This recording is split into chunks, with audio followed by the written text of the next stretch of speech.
Hello. Abdul, we can't hear you. Hello. Can everyone hear me? Yes. Yes, we can hear you, thank God.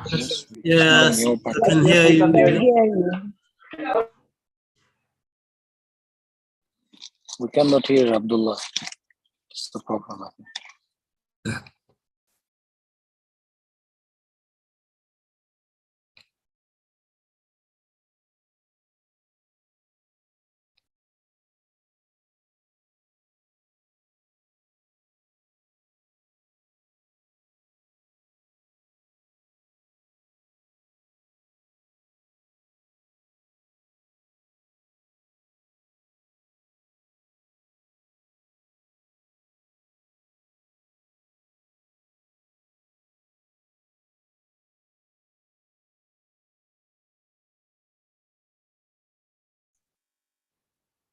So can you hear me now?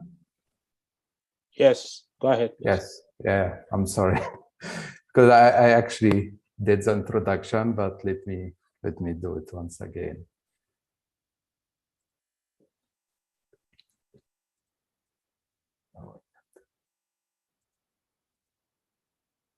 Charlotte, can you stop sharing, please?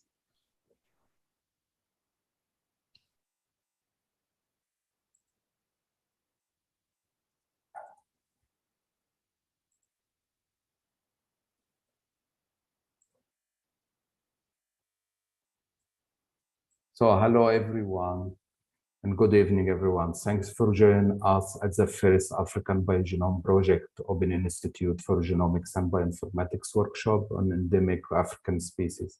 I'm Abdullah Sharaf, and I'm happy to share the first day of the workshop. Let me remind you that the workshop is streaming on the AfricaBP YouTube channel and Twitter account. Also, all participants will remain muted during the workshop sessions. However, a 5 to 10 minutes question and answer time slot will be allowed at the end of each session. And question can be submitted via the Zoom and YouTube chat box, or can be asked orally. Now, let me welcome the first speaker, Dr. Charlotte Ndiribe from the University of Lagos, Nigeria, and the chair of the Africa Open Institute. Charlotte?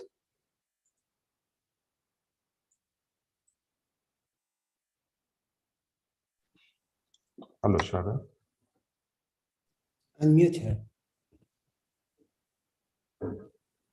She has to unmute. Charlotte, could you please unmute? Yeah.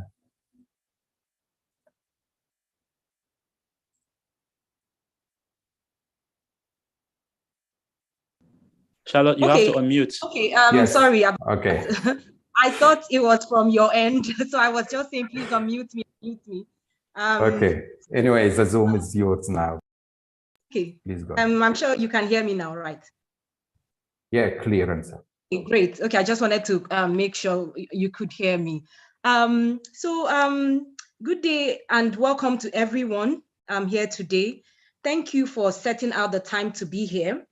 We really appreciate your presence, and congratulations on being, one of the very first participants in our very first Africa Biogenome Project workshop. So my name is Charlotte Ndiribe. I am a senior lecturer in ecology at the University of Lagos, Nigeria. So I would just be talking to you briefly about the AfricaBP Open Institute. So just permit me from now on to call it Open Institute for short. So the Open Institute has existed since October 2021. We commenced with 8 partner institutions spread across economically important parts of Africa. As you can see, we have on this slide, 5 countries represented by the maps you have here. Some of our partners are in the same country, so that you have up to 3 people in one country. And then there's another in the United Kingdom. So the AfricaBP Open Institute is an umbrella body within the partnerships and fundraising subcommittee of the African Biogenome Project. So it means that we are still, strongly aligned to the mission the vision and the goal of the African Biogenome Project. So you can see here, the vision is to harness the power of genomics for the improvement and sustainable use of biodiversity across Africa. I would encourage you to have a look at our website in your own free time. It's just AfricaBP website. And also to have a look at our recently published paper in Nature. Just I've depicted the front title of the paper here, so that you would understand and get a very wide grasp of the project that we are currently doing. So I'll just talk about the Open Institute. The Open Institute is a knowledge exchange platform of the AfricaBP. By this, we facilitate knowledge generation, exchange, and capacity building in biodiversity genomic analysis and bioinformatics across Africa. What are we doing now? So currently we are spreading genomic analysis across Africa through workshops like this and institutional collaborations. We just started in October 2021 and we've had only 5 meetings to date. So I'm happy to say that we are developing and we are gaining giant strides. So this is our first workshop, like I've said, and we are going to continue at that pace to organize workshops where we can bring the AfricaBP with the rest of the public, the African public, in one room, as we have here, and exchange knowledge on biodiversity genomics. So we are currently also strengthening partnerships across Africa. You would notice that Africa is highlighted here. So why is that? Now, this is because Africa is about the most biodiverse continent in the world. Africa covers a landmass area of 30.4 million kilometers square of the total Earth surface. That's about 6% of the Earth surface. Importantly, we have a human population estimated at over 1.3 billion in 54 countries. And that is about 1/5 of the world's population. So we are largest in size after Asia, and also largest in population after Asia. So there's a lot of human talent deposited on the continent, as well as natural resources. For instance, Africa supports the Earth's largest intact assemblage of mammals.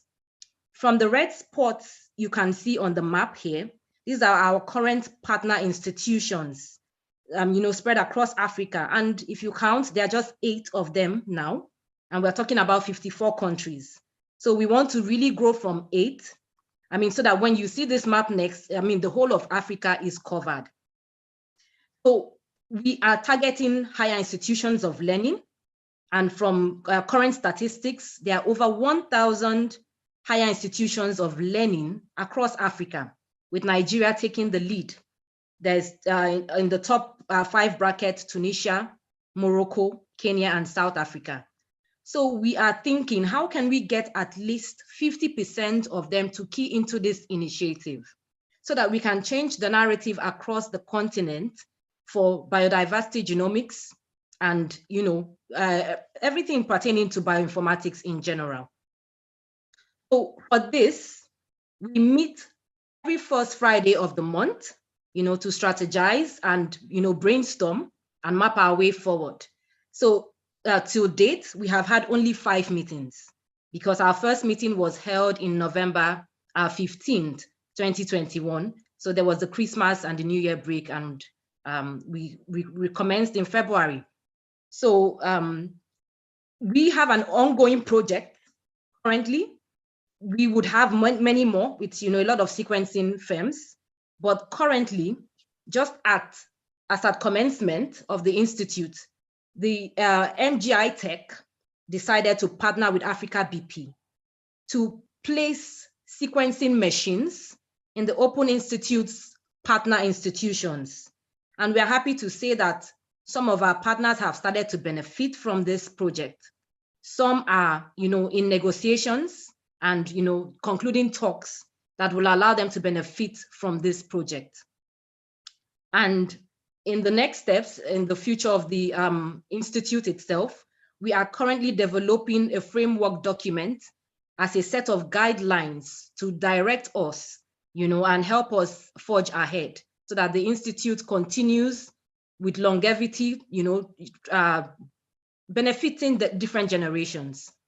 So also we are spreading genomic analysis across African higher institutions, and we are going to mainly be doing this virtually as you have here. We plan to do our workshops quarterly. So that is after every 3 months. We are happy that this is the first workshop and that from now till September, we should be also bringing another workshop, before the public. So we are doing this through strategic partnerships and projects that will allow Africans benefit from this initiative that we have here, both in the short term and in the long term.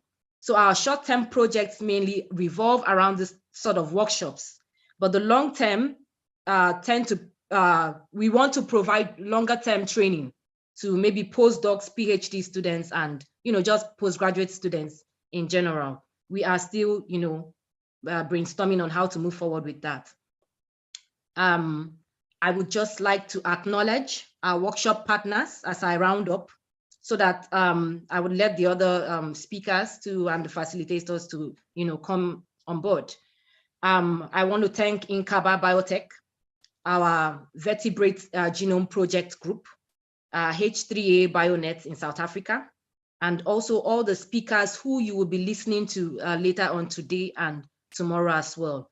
I also want to really thank you all for coming, for being here today. We really appreciate your presence, and thank you for listening. I will be happy to answer your questions. Thank you. Thanks so much, Charlotte. Actually, I realized from the chat box that some of the participants facing some technical problem to hear us. So please, can you hear me clearly? First of all, I didn't know my video was also not working. Yeah, Sorry about that. Yeah, so please, just if you have this technical problem, I recommend you to sign out and try to log in again. In other case, you can also try to follow us.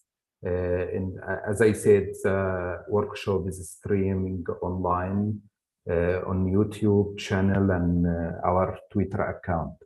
But anyway, please, if you face some problem, try to log out and log in again. So for any questions? So I found Islam had a question, so please go ahead. Yes, thank you, Abdullah. Yeah. I would like to thank the professor for this lecture, and I want to ask if the institute has any plans to provide some aid in analysis, or they have some infrastructure for data analysis that they could help the researchers with it, or what kind of help they can provide for the graduate students. Thank you, Islam. Charlotte?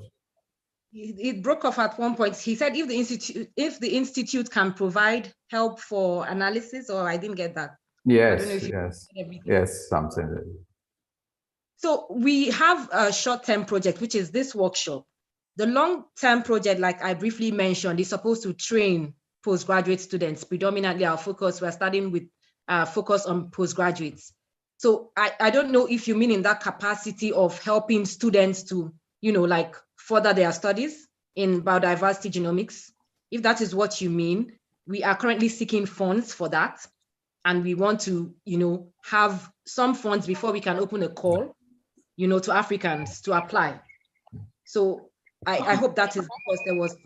I think also, if you allow me to step in, I think Islam is more Africa Open Institute will help graduate students to learn how to analyze their data. We will help also for to develop the building facility, but not really analyze the data for you, So this is not really something we will do, but we will help you by training, like some workshop like this one, to let you know how to do it, isn't it, Charlotte?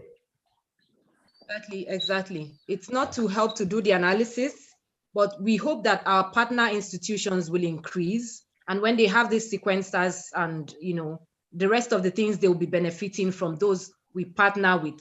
Sequencing will be more at your doorstep, okay? Yeah. But what we are an knowledge exchange platform. So we would just give you the knowledge and the expertise, basically. So I have two questions more in the chat box. So first one, how would universities contact you for partnership? How can university contact us for? Okay, everything is on our website, but basically, if you go to the AfricaBP's website, you would see a section for partnerships and fundraising. So basically, through that link, you will get in contact with someone who would, respond to all your needs about, partnering with us. Yeah, another question. Okay, thank you, Charlotte, for the wonderful talk. I would like to know how my institute, the name ICIBE, can benefit from between NGI Tech collaboration and AfricaBP. Okay, so it's very similar to the question I just answered. If you can visit the AfricaBP website, there is a particular tab for partnerships, okay? And under that tab, you would be able to contact someone whose name is there. And then he would take it up from there, like tell you the things that your institute is supposed to do, or your institution is supposed to do to, be a part of the AfricaBP. Yeah, perfect. So I think last question, is there a possibility of incorporation undergraduates in the capacity building? Sorry, again, the question? So it looks like he asking if undergraduates, is it possible that undergraduates get really involved in the capacity building, but I don't know how they get involved. Yes. How you can get involved now currently is through these workshops. We will keep announcing them on all our social media platforms for now. So we don't want to run ahead and promise something that we do not have for now. But for now, just keep an eye out for our workshops. They would keep coming, and then you can get involved. Yes. Yeah, so I think we have 1 minute left, but I will specify that Islam, he want to clarify that his first question was really, he was talking mainly about the infrastructure. So he was not really talking about like really people analyzing him, but maybe that AfricaBP provides a computational facility, let's say. For now, we are not. That's really what I mean, yeah. Sorry. So go ahead. We have 1 minute, please. I'll give it to you. Yes. I said that's really what I mean. Okay.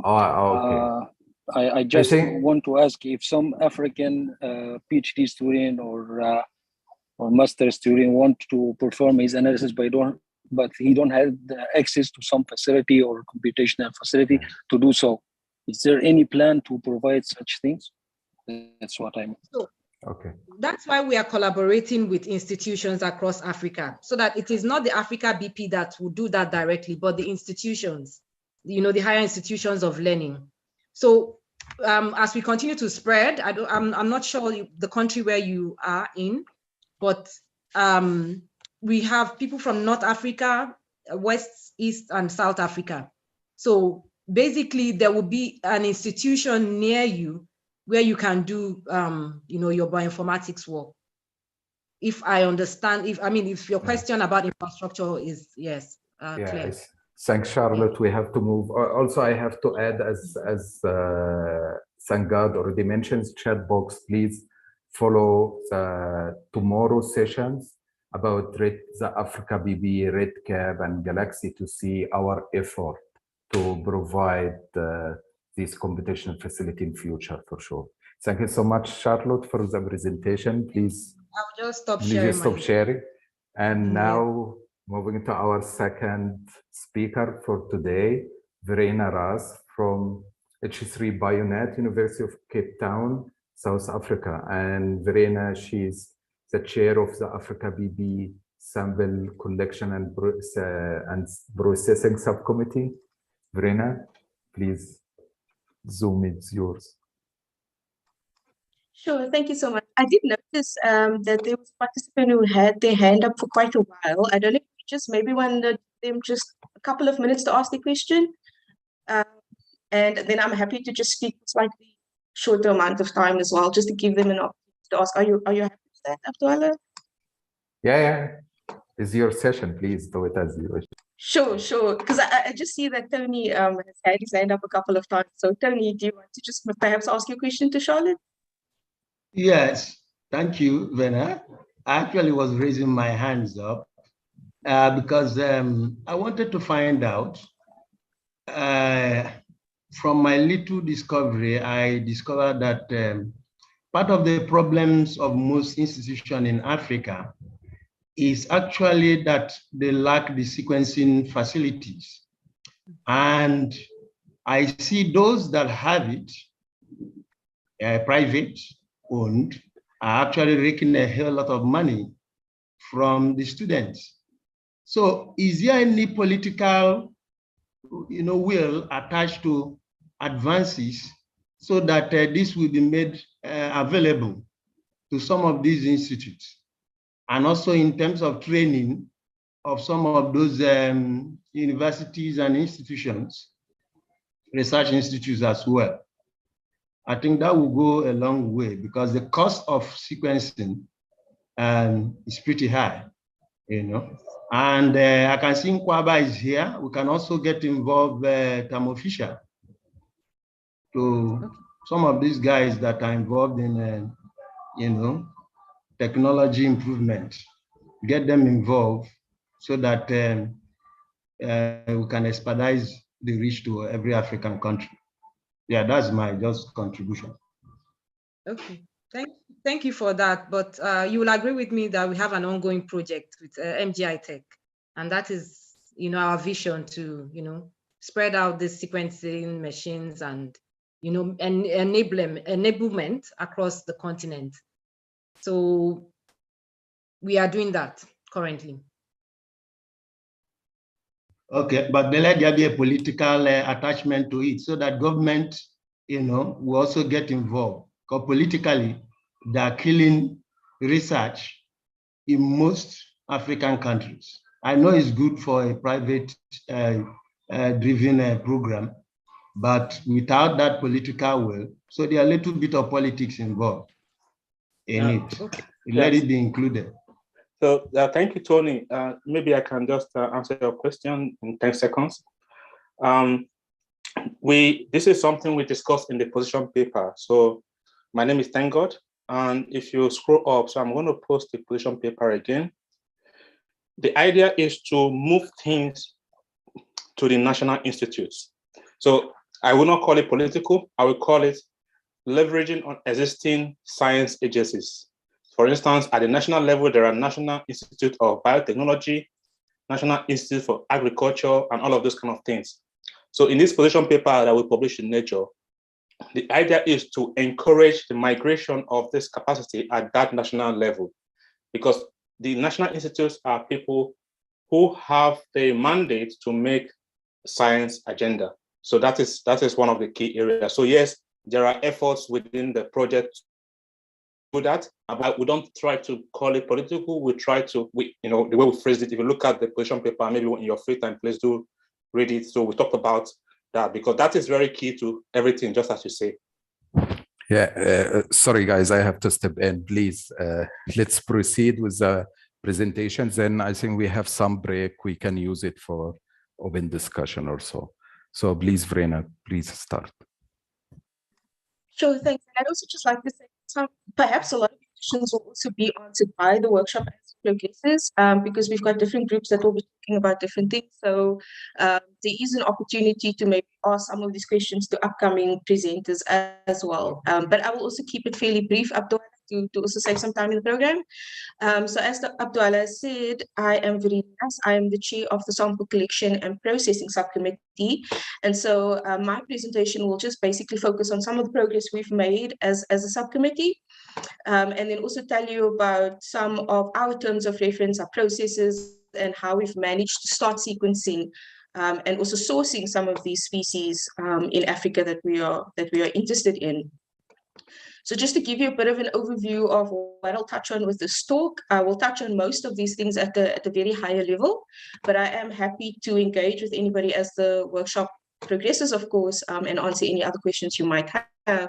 So I'm not going to speak to the AfricaBP project at great length, but I'll just give you a brief overview of the project and what we aim to do, particularly with our committee.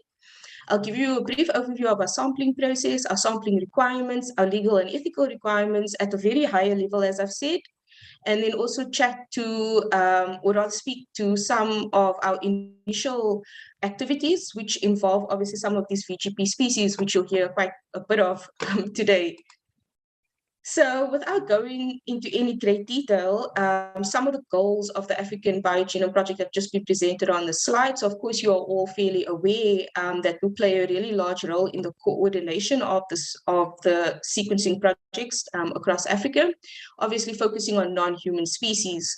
And of course, we aim to initiate, develop, and support genome sequencing efforts for non-human species, and then to, of course, deploy sequencing capacity to contribute to obviously the sequencing ability and the genomes and data analysis and capacity building efforts around genome work within Africa.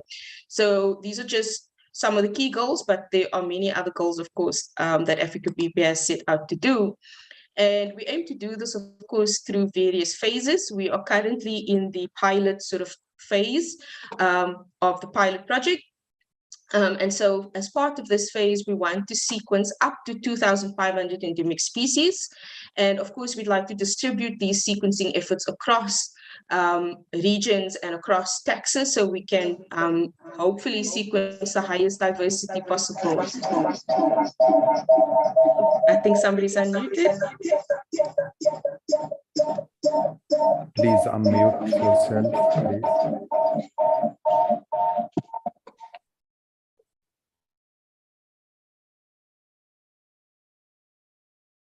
Yeah, go ahead. Okay. Thanks, Abdullah. Right, so once we finish with this phase, we'll obviously move into some of the upcoming phases, but again, not going to speak to that at any great length. We are currently in our pilot phase, and so this will be where we start all of our initial collections, we're setting up all of our subcommittees and so on. And so the sample collection and processing subcommittee is obviously just one of many subcommittees at the moment, but essentially these are some of our responsibilities. Of course, the subcommittee will aim to ensure adherence to legal and ethical frameworks across Africa and across regions. Predominantly for us, we'll try to adhere quite strictly to the Nagoya Protocol, but I won't say too much about that now. I just want to say that we will try and follow that as strictly as possible. Then, of course, we have a role in curating the species and the metadata of that species. So at the moment, we are responsible for metadata collection as well. We want to, of course, provide collection and processing standards. And so we'd like to provide some guides, some terms of reference, some standard operational procedures that can be broadly applicable across many groups. But over time, we'd like to refine those standards and protocols and achieve much greater granularity across all the taxa. We also play a role in coordinating national representatives. So these are typically national access benefit and sharing focal persons within particular countries. So we hope to work quite closely with them in sourcing these species, both them learning from us and us learning from them, of course. We manage taxonomic working groups, which are groups that are being set up to help prioritize species.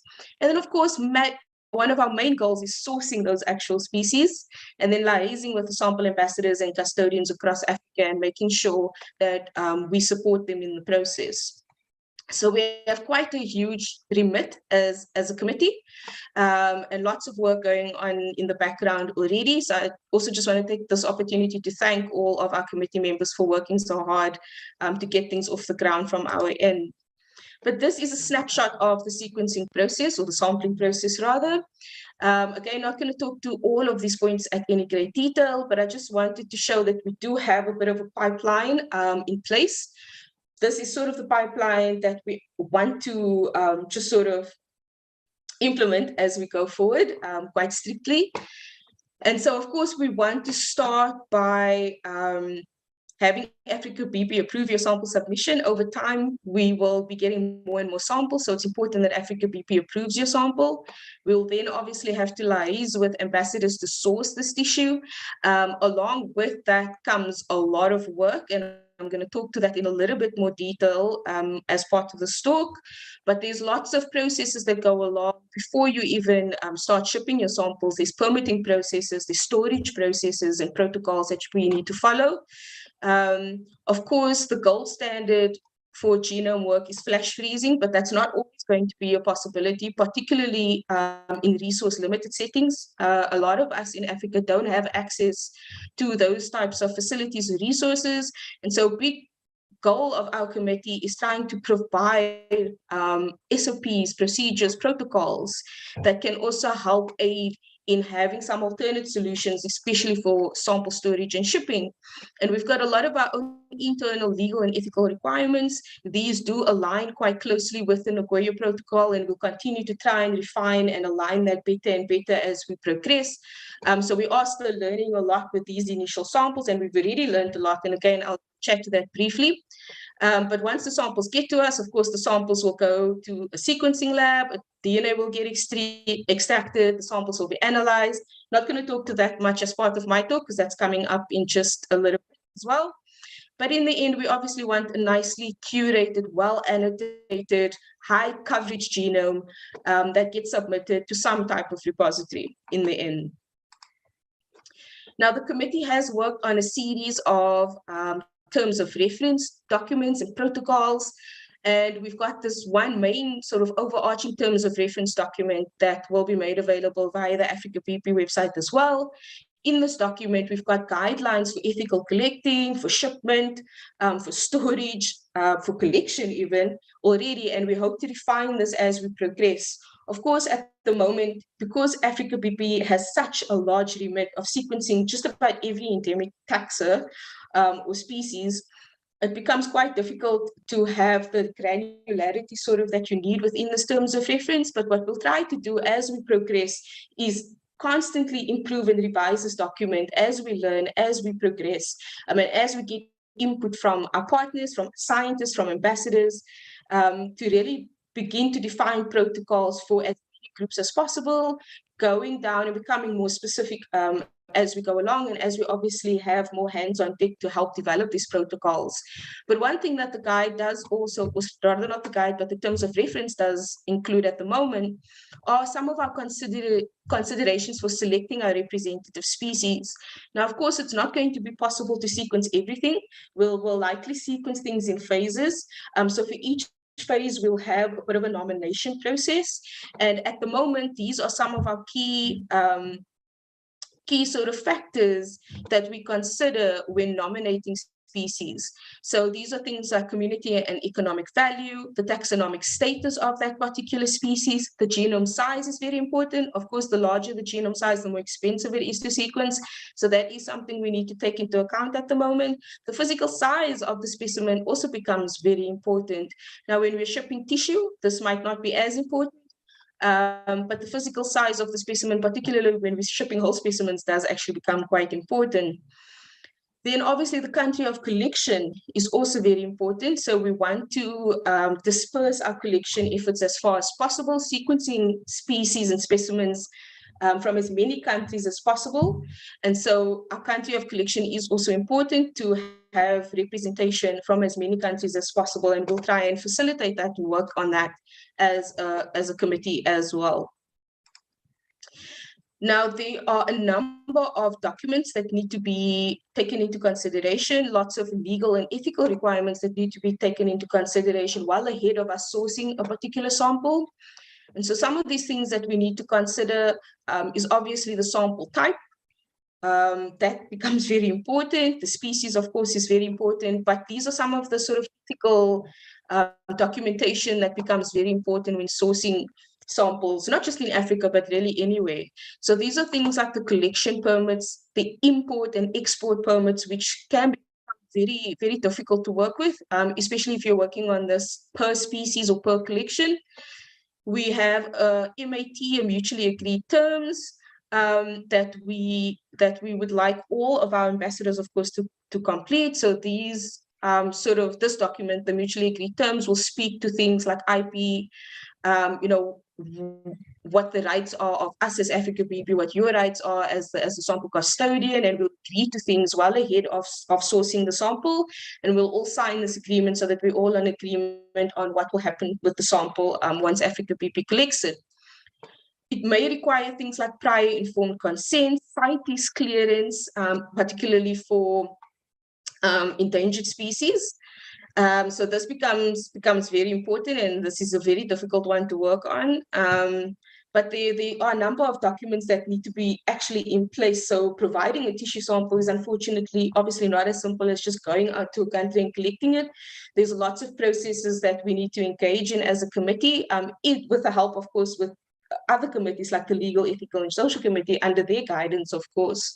But our committee needs to be quite aware of all of this because we do perform the actual collections.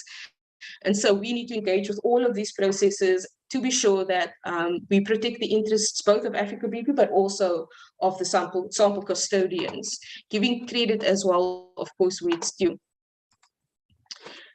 So I want to just quickly move on to sourcing our first couple of species. So one of the first partnerships that we entered into was our VGP partnership. And so we initially put out a call to source these species. It was an open call and anybody could reply. And it was initially to source about 18 species from Africa. The species were located in about 11 countries. These were responses that we've got. But I must say there were many permitting and transportation challenges. And I'll speak to the challenges and some solutions in just a second. But one of the first species, or rather the first species that we were actually able to source, or rather one of them, and it's the one that I think will be also discussed today, is Rhinotyphlops belois. So this is Boyle's beak blind snake. And so this species has now been sequenced. I'm not sure if the annotation is done, but I'm aware that it has, the annotation has been in the works. And so very excited to see this come out, one of the first products of AfricaBP. So very, very exciting. But just to give you a bit of an idea of some of the challenges that we've experienced as a committee, these are not all of them. I've just selected a few to discuss here today. But funding, of course, is still a big challenge. So one thing that I think Charlotte has also mentioned this is that lots of different groups within AfricaBP are looking for funding for various different activities. Of course, our committee will be seeking funding for the actual sourcing process, the collections. And so hopefully once we get a bit more funding on board, we will also be able to help with a lot of the collection processes. And again, I'm going to touch on that in just a second. But another challenge was that permits are not always that easy, particularly where more hazardous samples are involved, or samples that pose more risk, I should rather say. So things like pure blood samples, sourcing blood is still very, very difficult. And it does depend on the country of origin and the country that it's being transported to. But transporting blood samples usually requires a whole bunch of other paperwork that needs to go along with it. So that's still something we're figuring out. Permitting costs can get high.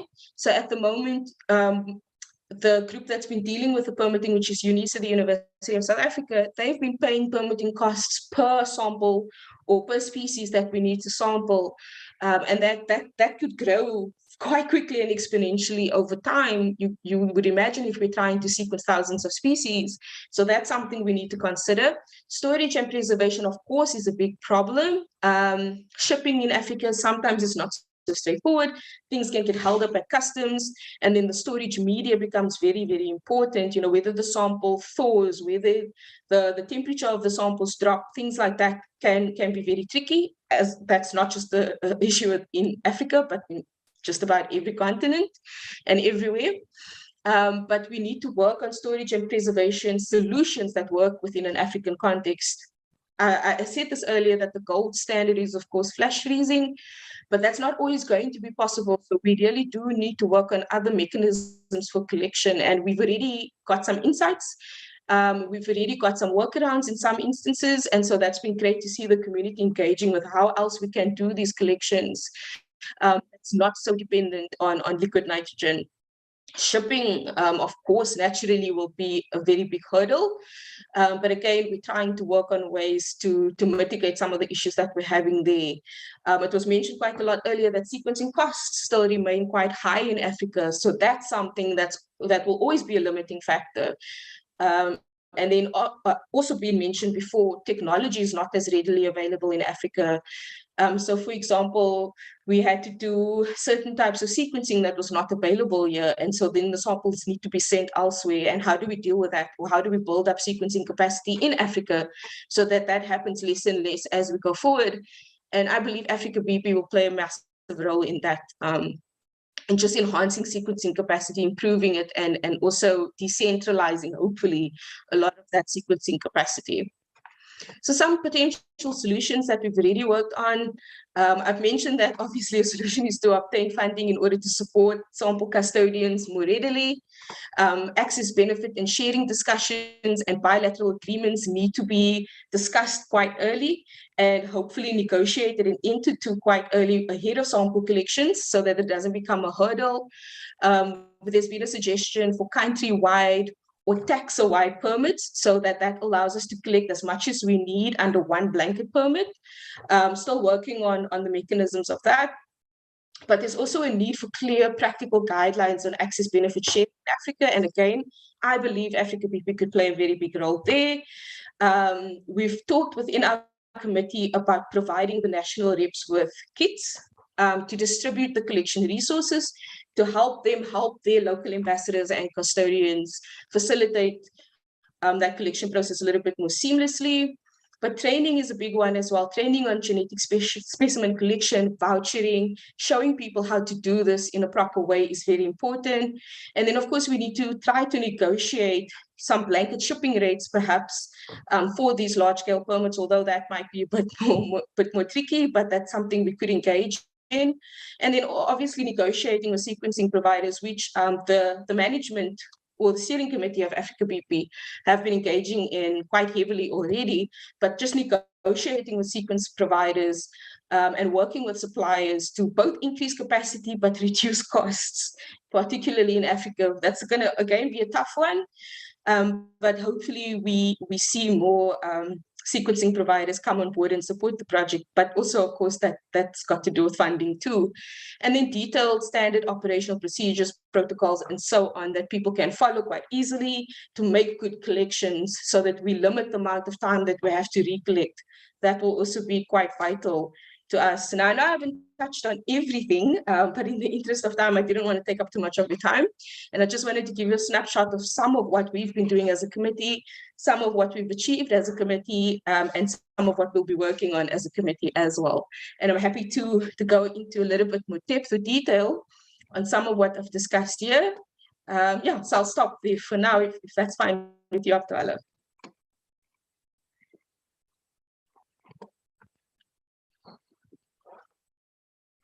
Thanks so much, Verena. Actually, you give us a lot of time for questions. So please, if you have a question, you can raise your hand, or you can write your question in chat box here or in the YouTube chat box if you are watching us live.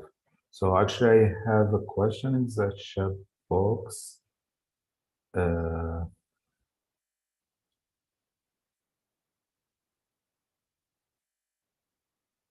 Yeah, for someone working on plant pathogens, is it possible to do the sequencing at AfricaBP? I don't know if you can answer this question, Verena. Verena?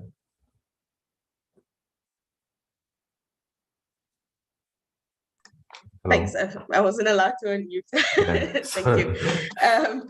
So I think going forward, the plan is to include pathogens, microbes, everything under the sun. But I think it's going to have to be a phased approach. And so what we're doing at the moment is trying to get buy-in from a lot of different groups. And the way to do that, of course, is to also work with them to sequence what they need and what they want as well. So it's going to be funding dependent. I think if we rally up the funding, we want to go to that level. That's definitely a goal. I'm not sure when we'd get there, but I would say funding is going to, of course, be a limiting factor in a lot of ways. So it's really going to be funding dependent. It's going to be dependent on, the prioritization of the species lists. So what are we going to try to prioritize? But it's definitely on the agenda, and it's one of the things that we have put in our terms of reference as well. We'll try and include it as far as possible, and we've really kind of included some guidelines for pathogen and microbe work and stuff like that. So it definitely is on the agenda. Yeah, I think you have like really a lot of congrats, more questions. People say thank you for the presentation, and so far no more question. Please, if you have question to Verena, you can ask now. Yeah, I have one hand raised. Oh, please go ahead or unmute you. Yes, please.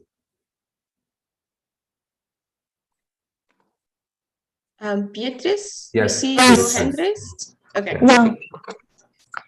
Okay, Vera, thank you so much for your presentation. I really enjoy it. Actually, I'm part of the sub-collection committee, and unfortunately, we have not yet, I've not yet participated in one of your meetings. So I have a couple of questions to ask now that I have the opportunity. So I would like to know, we are talking about sequencing the genomes of species. How do you go about it? Because I, for once, I'm working on insects. And if I'm interested in sequencing the genome of one species of insects, for instance, will I collect it in different locations? Or I just need to collect the sample from where it was first identified? That's my first question. And then, what is the cost of sequencing? Yeah, so just to answer your first question, so when we prioritize and nominate species, we've got taxonomic working groups that we work with. So we'll try and prioritize species from, for example, a particular region. If it's a particular species that we're trying to prioritize, it will depend on the goals of whatever sub-project we're working on. Otherwise, if we're just looking for a particular species, we're just looking for that species. As long as it's found in Africa, it won't really matter what region it comes from. What will matter is how you store and collect that species and when you collect that tissue. With insects, I know there's a lot of debate around storage and shipping and storage times. I know the insect community, for example, doesn't like it when you use things like ethanol, so you'd have to use something like RNA later and stuff like that. So there are some specifics that go along with collections of, for example, insect specimens, particularly when you don't have things like flash freezing available to you and so on. So the collection part of things is, of course, very, very important, but where you collect it from, what species or genus we're prioritizing, will also be informed by our discussions, the taxonomic working groups, and of course, with the funding is coming from. Sometimes you can't get around that.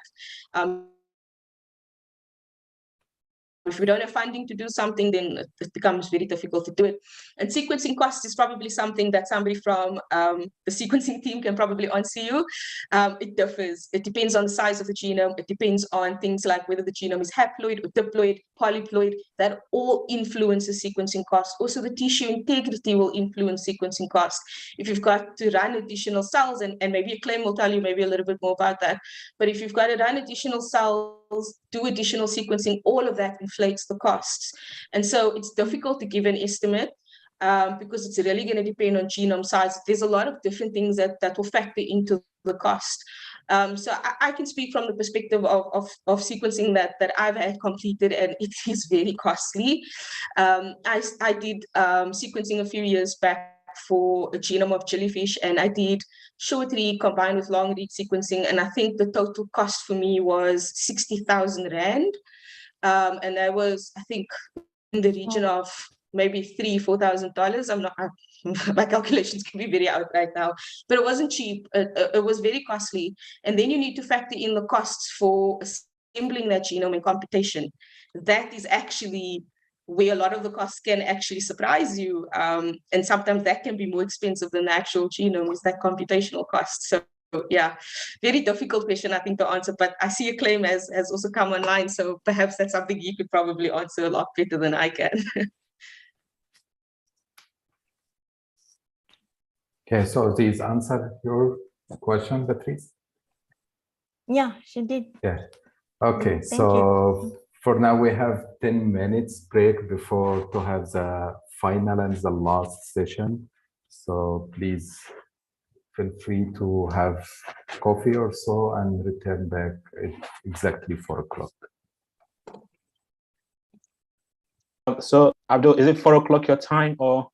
Yeah, or GM2 plus 2. So maybe So maybe just just 10 minutes, 10 10 minutes, minutes, or yeah. in 8 minutes. Exactly.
So hello everyone again.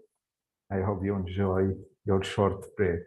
So before actually to move to the last speaker for today, we have this question coming from the live stream from Robert Waterhouse to Verena. So let me unmute Verena first to answer the question. So the question is, okay, thanks Verena for the sample metadata collection. There is also consideration for ensuring the correct taxonomic identification of the species?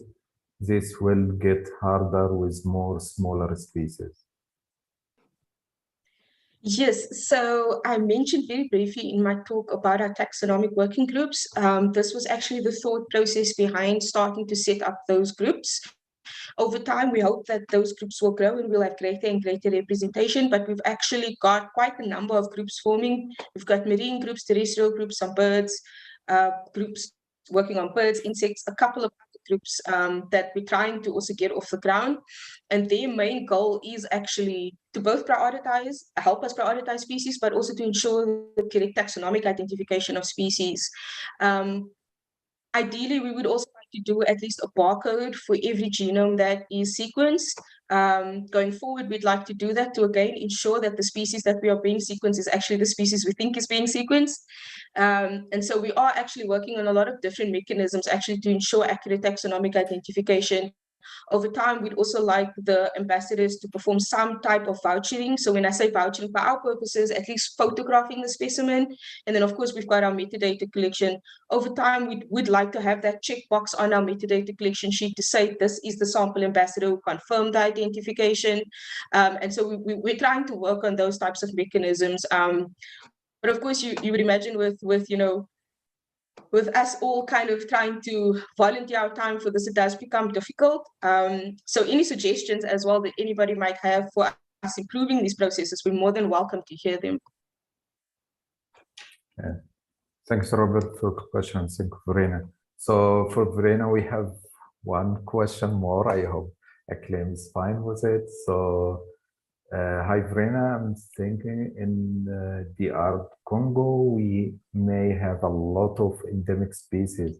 For example, in my village, I saw plants and fruits I never seen elsewhere. How will you determine species for sample collection?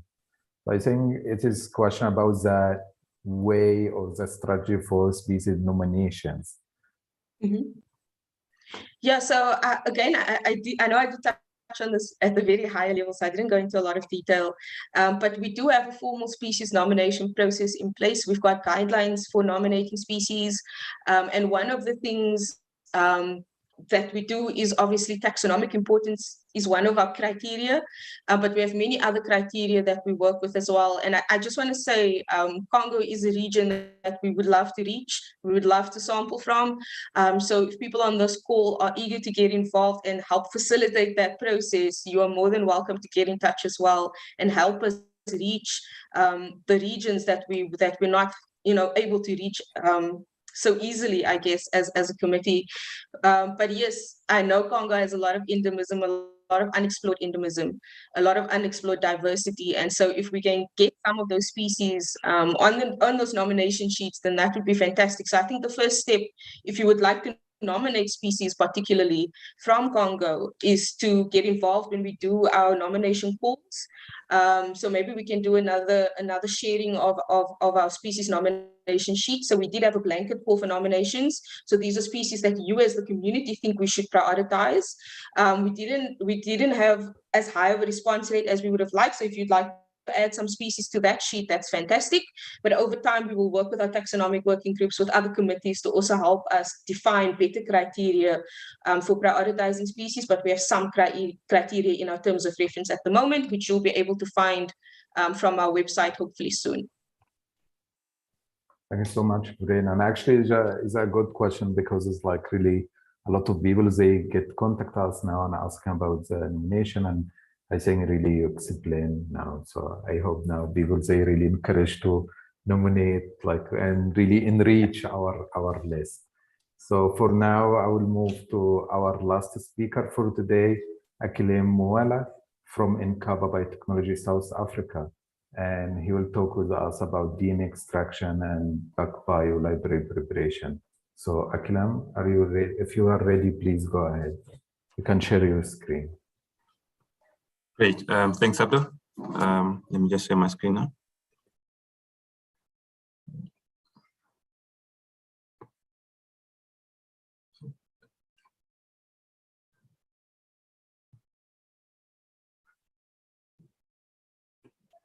Great. Thanks for giving me time here to come in and present on the work that we did together with AfricaBP and PacBio as well. And just to touch on what the previous question that was directed to Verena, I always try and avoid to answer the question where I'm asked how much it costs to sequence an organism, because it really depends on a number of things, really, as you mentioned, Verena, the genome size, the coverage level required, the technology to be used as well. So those kind of things really goes into determining the price of the sequencing. Obviously, sequencing a virus compared to sequencing a human genome there will be a huge price difference, with the human genome being more expensive than obviously the bacteria or viruses. So, together with PacBio as well as AfricaBP, we so far I think we are able to sequence two species in South Africa. So, but the purpose of my talk here is just to let you take you through the processes that we went through with the samples from the day they arrived at our offices, and also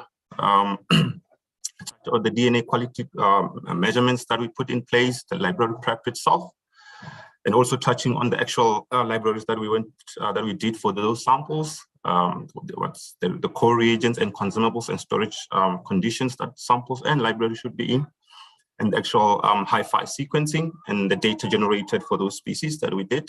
And lastly, just touch on one of the most exciting feature of the smart sequencing, which is the epigenetics modification detection in real time.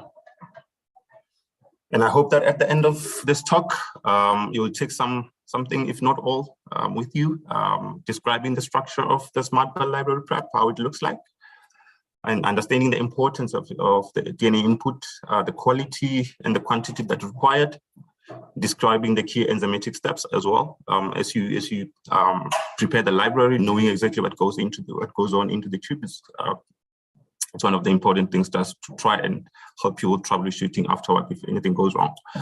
And then understanding the smart bell library that are prepared for loading and sequencing on the SQL2E system, understanding how we generate what you call the hi-fi or high fidelity reads during sequencing. And of course, lastly, I hope that you'll get to appreciate how the system really pick up epigenetic modification in real time. So just to dive into it. So at the end of the day, when you have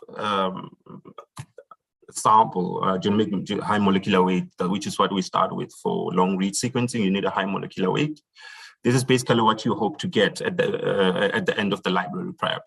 A hairpin adapters ligated at each end of the DNA fragments. The fragments can vary depending on your desired read length. Those adapters provide a common binding site for the sequencing primer, as you can see in black there, and the DNA polymerase binding site. The properties of the smart bell is that once we have completed the library, we load them on a smart cell. The smart cell contains millions of tiny wells known as the zero mode waveguides, or ZMW in short. So those libraries are loaded in a more like a diffusion method into each and every ZMW. And then each CCS reads will then be generated from each library in the ZMW. And this is how the polymerase generates hi-fi data. So depending on the fragments of the molecule, usually we require between 15 to 20 kb to generate to generate multiple passes over the molecule. So basically, the polymerases will go over the molecule multiple times, multiple sequencing, both the forward and reverse, including the adapters as well. And at the end of the day, you'll have like 20 or 30 passes across those molecules. And that's what we use to generate a consensus, high quality consensus read. So just look into the steps of the entire library protocol. Obviously, you would have isolated your high molecular weight genomic material if you're studying with DNA, or total RNA if you're doing iso-seq sequencing. With high molecular weight gDNA, of course, you have to share that DNA to your sizable fragments, 15 to 20 mostly. And then once you share that, of course, you have to kind of do the end polishing to remove the overhangs. And if you're starting with total RNA, you have to generate the cDNA whole transcripts. So we sequence whole transcripts as they are. So there's no sharing in PacBio. And then, of course, you do that, and also you have to then do the end polishing. With PCR amplicons, you do, because I mean, the PCR amplicons are just straightforward. So you just go to DNA QC and just do the DNA damage repair, and that's followed by the end repair as well as the DA tailing. The DA tailing obviously is a step that allows for adapter ligation. And once you have, at this step, that's where your library is kind of complete. Now you have to kind of remove everything that wasn't used in the reaction, like excess fragments that do not have adapters, adapters that do not have fragments with them. And then we do that with the nuclease treatment. We purify the library, and then we do site selection if required. And these are the core reagents. At the core of the SmartBell library, you need a library prep kit. There's a SmartBell Express template prep kit 2.0. There is a new one now, 3.0. This contains all the reagents that you would definitely require. This contains all the reagents that you'll need for library prep up until adapter ligations. In the cleanup step, you have an enzyme cleanup kit. And then, of course, to clean up or purify the library, you use the beads. You can go to, there is an application on PacBio website that you can always, if you want to buy or get a bundle reagents, kind of, if, for instance, if you want to do RNA sequencing, what type of reagents you should buy, you'll get that on the PacBio application note. The input DNA quality requirements. This is very important step in every library prep, whether you're doing it for long read or short reads sequencing technology. It's important. With hi-fi sequencing, as I've said before, our fragments, so we target fragments roughly between 15 to 20 kb long, and for higher quality. High molecular weight DNA that will give you actually longer reads and high data yield, high data yield, and vice versa. If you have a low quality or degraded damaged DNA, you're going to get shorter reads, and then that also obviously reduces your data yield per smart cell. And there are instruments that are needed to make sure that your QC step is complete. Number one, you have to determine the purity of your sample, and you use that you do that by using the nanodrop instruments or any other spectrophotometer device that you have available.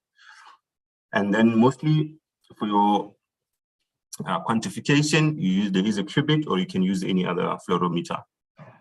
And then for sizing, there are other instruments that I'll show in the next slide that you require. And then for high molecular weight isolation kits, we use the Genomics, but I'm sure there are other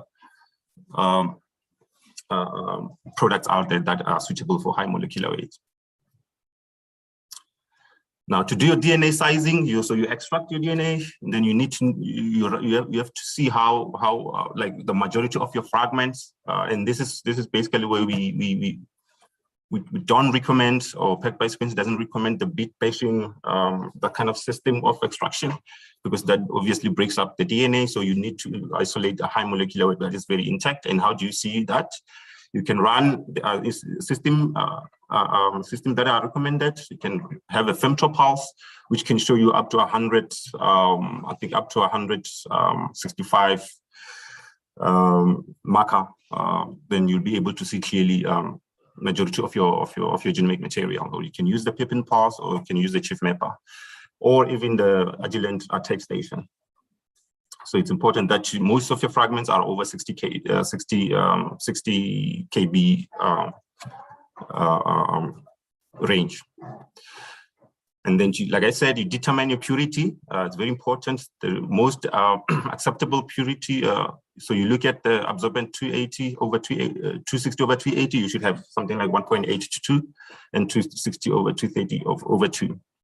And you do that by running, measuring a sample on a nanodrop or any other spectrophotometer. DNA quantification rather, as I've mentioned, you use qubit there. Sometimes sometimes you'll see the difference. If the difference between the nanodrop as well as the qubit readings are over 50%, you might consider going back and purifying your sample again, or you can do that through the spin column, or purifying using the Amsher beads, and then you remeasure again. The difference shouldn't be that much. And then this is the actual samples that we received firstly. So we initially, as the first shipment that came from AfricaBP, so we received on the 15th of October, that's how we labeled them so that we are able to track the samples. So West Africa mud turtle and then Rhodesian mud turtle, but we only processed West Africa mud turtle in this case. And then these samples, as I believe, were collected from the museum here in South Africa in Tabera, I think, or Old Port Elizabeth, and then also the big blind snake as well that came on the 2nd of November. So those are the two samples that we processed so far. Like I said, I've touched before, we did high molecular weight extraction using the nanobind, tissue peak DNA kit from Genomics, which is now a PacBio company. And we measured the DNA purity. To check the DNA purity, we used the nanodrop 1 instrument, and then a qubit instrument in this case. And then we checked the quality of the high molecular weight using the Agilent type station.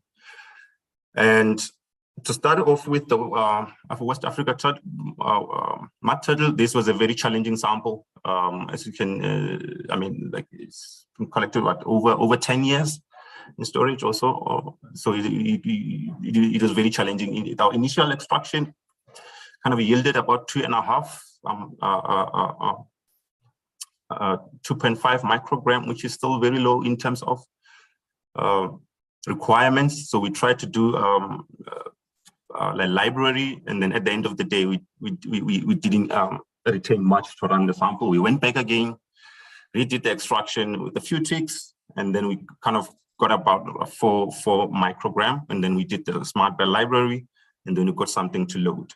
And when you do the high molecular weight genomic DNA extraction, this is what you should get when you run on any quality checking instrument, tape station, femtopulse. Most of your majority of your fragments should be way above to the right. And then the next one, the big blind snake, this extraction was very, very good. One attempt, and we got like 30 microgram from there. And like I said, we measured with qubit, and then the similar pattern as well in terms of the quality of the genomic material. So that was the QC. We were happy with the QC at this stage that we could proceed to the library prep. Just an overview of the library prep. Obviously, as I've mentioned before, you have your genomic material that you share to fragments of your choice. In this case, for us, we shared to I think between 10 and 15. And then we use the what do you call the Megaraptor trace system. But you can still use other methods. Covariance G-tube is what we have used before, but we have seen that with this system here, when it comes to bigger genomes like human genomes, mammalian genomes, there's a huge variation there. So it's good for, I would say, for bacterial genomes. It's very consistent in that case. So if you have bigger genomes, then you might consider an instrument. And then once you have sheared, there's a step that you need to do there. First, purify the sheared fragments, and then you go into the library prep itself. And the first step is to remove the overhangs so that you have a blunt end fragments.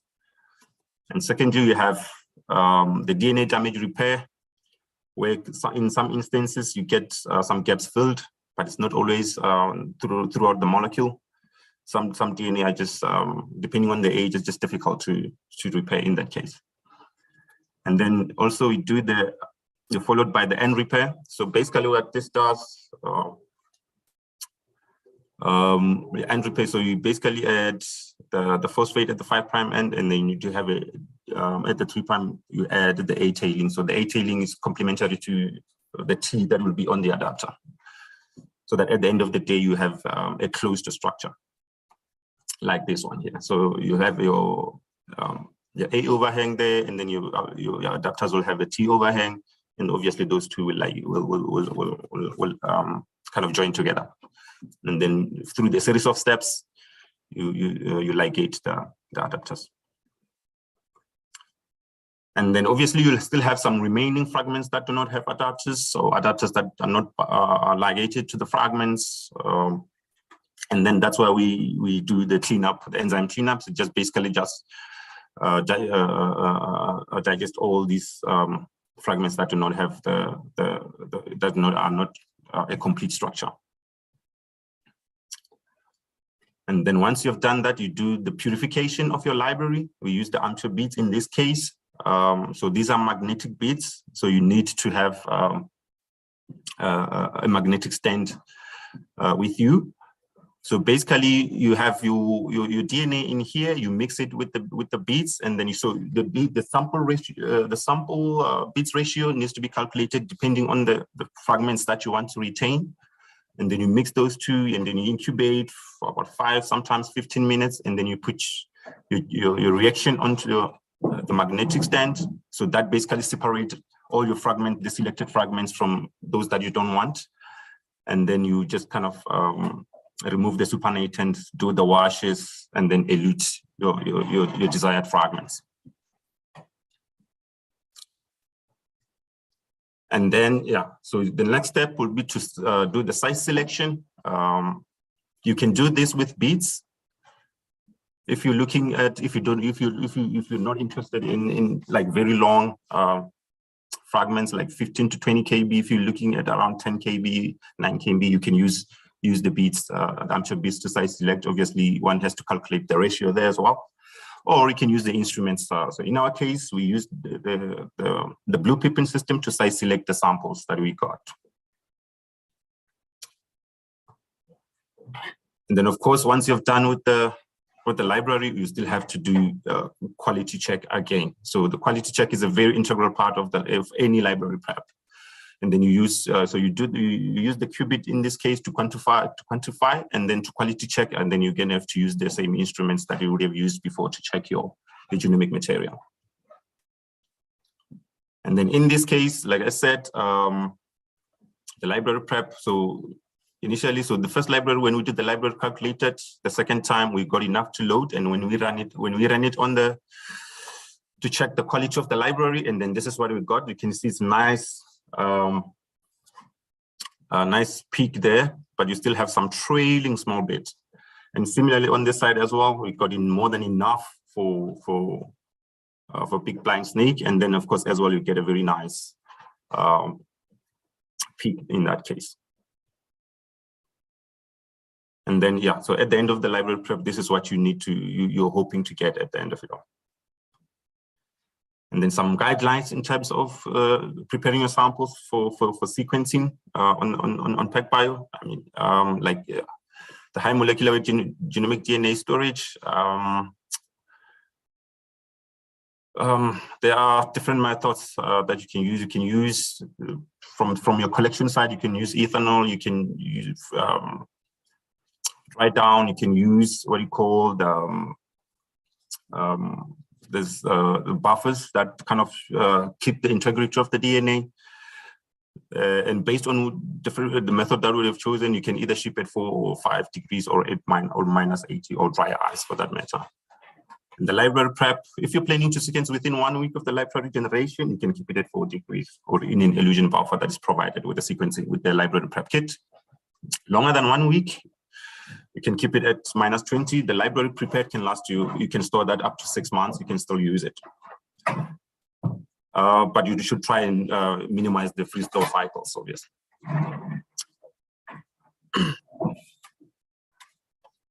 And then preparing this is the next step. Once you have done your library, it's not all done. You just don't go and load into the system. And there's one more steps that you should go through. So it's kind of a 2-day process, really. You prepare the library, and the next day you do some small bits, and then you can load the next day. So this is done on. So when you have the library that is complete and you are happy with the QC, if you have a PacBio system, you will have a computer that is connected to the server, and then the software, the Smart Link. So you'll go to your Smart Link software login, and then go to the sample setup tab, and that should give you kind of where you have to put in your library concentration, your library size, in order for it to calculate picomoles for you. So basically, what the software does in this case, when you do the sample setup, it calculates all the reagents, the amount of the enzyme, the amount of the sequencing primer you should add to your library based on the concentration and the fragment length that you would have indicated into the sample setup. It also tells you the amount of the polymerase that you should add into the reaction, and also the amount of the control. So in the series of steps, and then once that is complete, and then you can actually go and load the system. So the first step is annealing. You do the primer annealing. As I've mentioned, you would have done that into this in the sample setup tab, and then you print out the protocol, how much primer you should add, how much the polymerase you should add, and then you just follow as it is as per the protocol.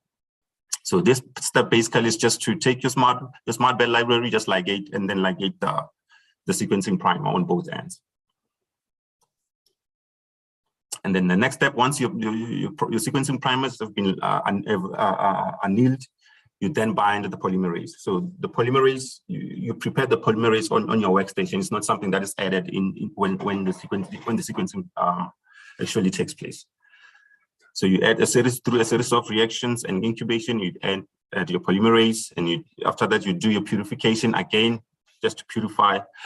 And then at this step, basically before you even add the amphio beads, you have to do the QC of your bound complex on the qubit, and then you add the amphio beads for purification. The protocol or the system will tell you how much to add.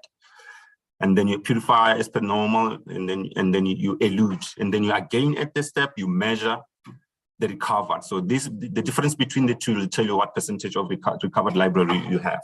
And usually anything above 50, it's good to load. So that's an indicator that you'll probably get max use of the smart cell. And then there's the sample plate prep. Sample plate, that's where you pipette you'll take your pipette, take your sample tubes, and then just pipette it into the plate. And then you heat seal that. And then, so basically, just to go back again, this is the core reagents that you need from start to finish. Like I said, for library prep, you need the SmartBell Express library prep kits, the cleanup enzymes, the barcode kits if you're doing the multiplexing. And then for the binding, the next day in the morning, when you're ready for sequencing, you have a binding kit. The binding kit has the sequencing primer, as well as the control and the polymerase. And then you have the amphio beads for purifying your libraries. And during the day of the sequencing, you need the smart cells, you need the sequencing plates, you need the smart oil. The smart sequencing. So basically, once you have loaded everything when you've loaded the plate, your sample into the plate, You come in, there's a position where you have to put your sample plate in there. As you can see here, these are 2 smart cell trays. So each tray has 4 smart cells. So you can run a total of 8 smart cell per run. So each smart cell can yield between 25 to 30 gigs of hi-fi. This is processed data, raw data. You can go up to 700 gigs of raw data, meaning the subreads per smart cell.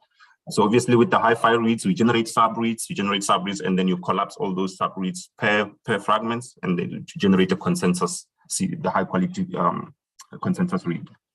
And then the sequencing plate as well goes in there, everything goes in there.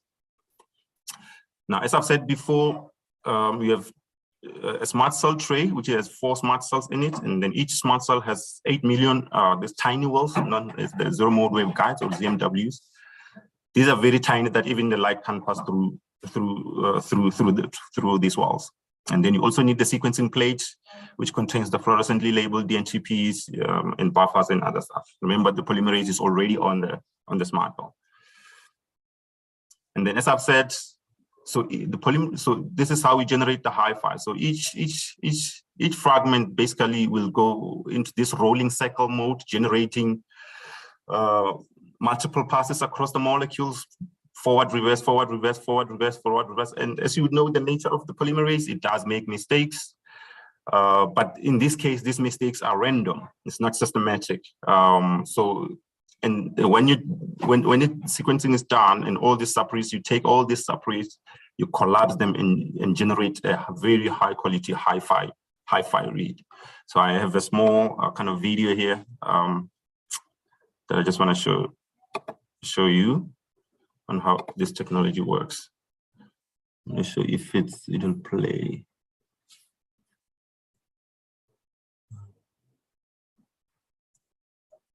Okay.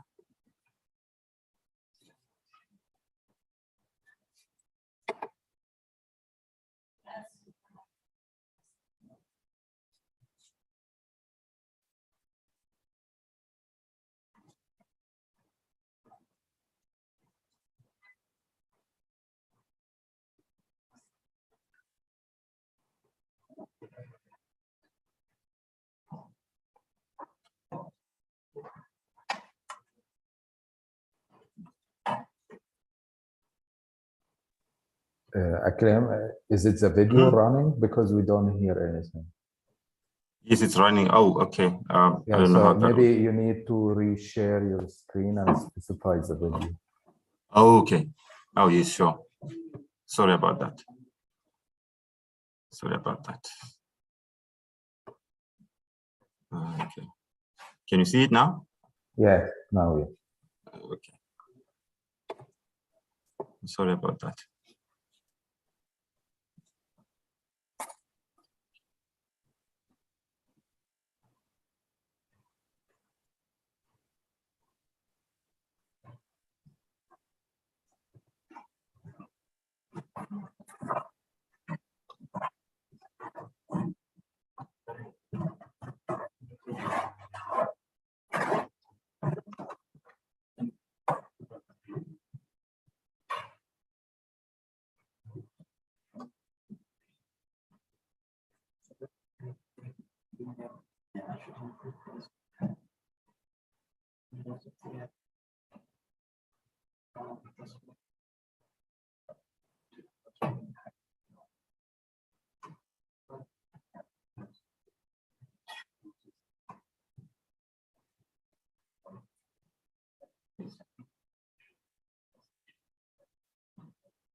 Yeah, so that's how it works, and that's how we generate. Okay, sorry, let's just stop this.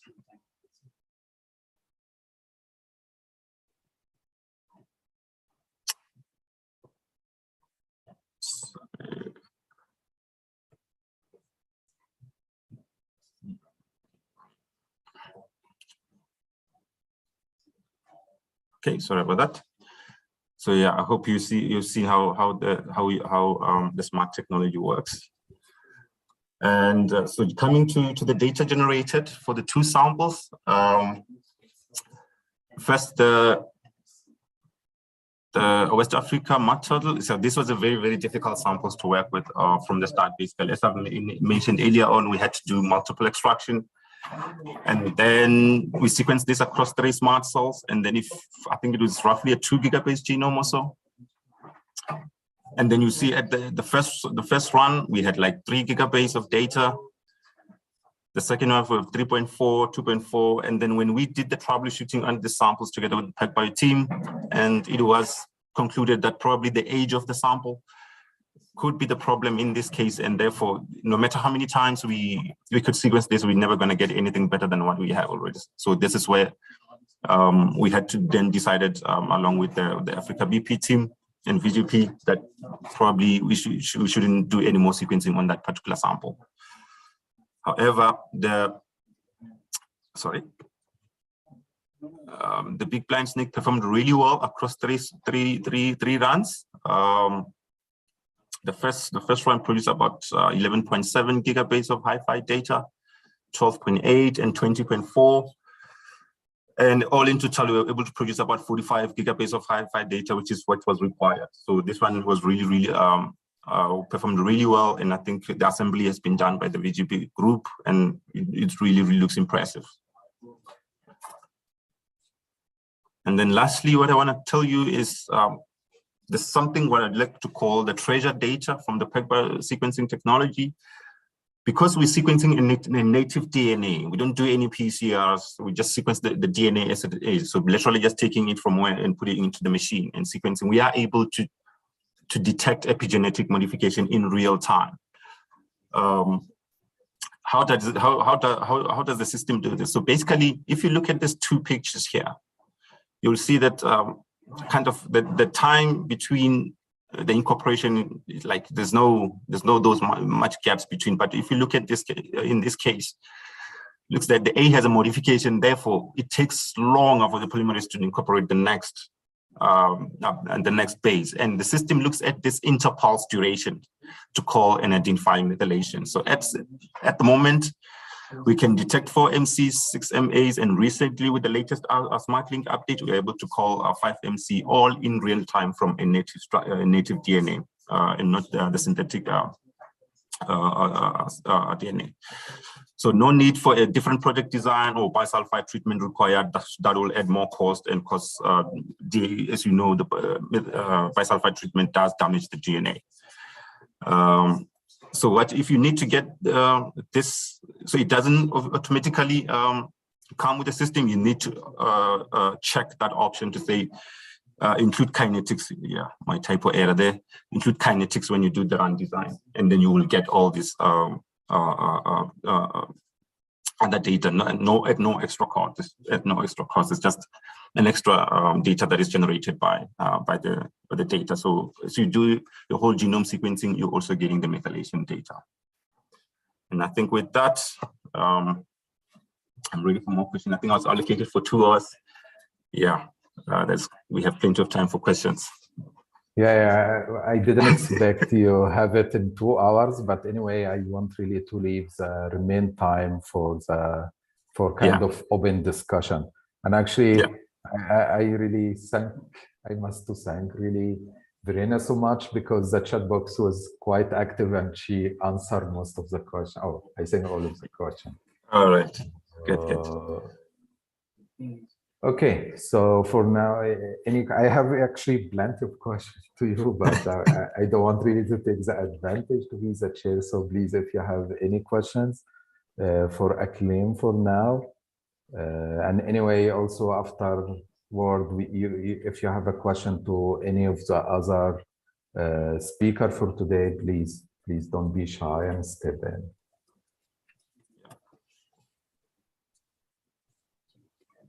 Yes, so there is a question from YouTube. I work at the Institute of Genetic Engineering in the microbiome. How can we participate and record the microbial species. I think this question fitting more with Verena, or thank God if he had a question, if he had answered. Yeah, I think Verena can go for it, please. Verena? Yeah, Verena. Maybe I can support afterwards. Yeah. Yeah, so I did kind of touch on this a little bit earlier. So we are planning to also include microbial species as part of our sequencing efforts. And so I mentioned earlier that this is not something we're doing right now, but it is on the agenda to do in the future. It is going to be funding dependent, but if there's any groups across Africa that would like to work, of course, with AfricaBP in developing proposals for specific projects. So if you have a specific project in mind where you maybe want to do a whole lot of microbial sequencing, and we can try and work with you to obtain funds for that, then that is also one way that you can kind of get the species that you want sequenced onto our agenda, is by collaborating with us and co-creating or co-submitting proposals. And to me, that would be one way to also work on incorporating microbial species into our species lists. But you can also nominate microbial species as part of our open nominations as well. And what we'll do going forward, and as we start to obtain more and more funding, is to also try and diversify our sequencing efforts to spread it across many sort of taxonomic groups, so that we don't just focus on one taxonomic group primarily. We want to try and obviously increase the diversity of the sequences that are out there. That is a big goal, and microbial species are also part of that. So at the moment, we are working on recommendations for how to store, collect, and submit these types of specimens, but that can also do with improvement. So from my side, what I would like to say is get them onto our species nomination list, so that one, you get it on our radar. We know you want to sequence these species. We understand why, and we can work with our groups to prioritize some of those species. Of course, if there's great economic or taxonomic value in sequencing of species, then they will move up our list naturally. But we can also collaborate on projects, on proposals, in order to have your species that you'd like sequenced represented that way. Thank God. I don't know if you might want to add anything to that. Yeah, I think Verena, you've said it all. So the plan basically is to focus on eukaryotic microbes for now, because going into the prokaryotic aspect of things is a different world altogether. So, and it's different project on its own. So we focus on everything eukaryotic, just about anything eukaryotic, basically. And if you do want to get involved, please send an email to, just 1 minute. Let me find the contact address, contact email to. So if you, just a moment, I'm just trying to find. I did post it previously. So if you send an email to this, to the contact details in this website, in this link, I just posted the link in the chat box, then one of us will respond to you with, if you send an email that you want to get involved, or you want your institution to be a partner, and that you guys have a project you're running, then you put all of that in the email. Then we'll come back to you with 2 to 3 things. It will ask you to fill out it, apply normally. And then when you apply, you have to sign the MOU, and you can then be a partner, either an institutional partner, a corporate partner, or an associate project partner. And for an institutional partner, the idea basically is that your institution is a full partner of AfricaBP. An associate project partner, of course, you have a project, but you don't want to get your institution involved, but you want to get your project involved. Then that way you can get onboarded with onto AfricaBP. For corporate partnership, of course, that is what we have with Inqaba, whereby we have companies who are either sequencing companies or other form of companies, computing companies and things like that. Then you partner with us to help deliver on the agenda. Yeah, thanks so much.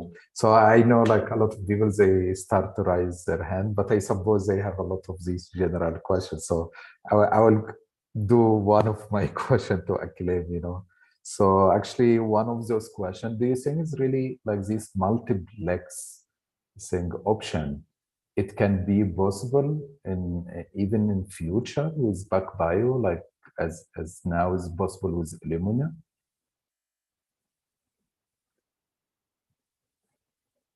Acclaim, is it? So I'm not getting your question. Yeah, like I mean, you know, like this multiplexing option, like really like sequence multiple samples in the same run, the sequencing, which now is really possible with Illumina.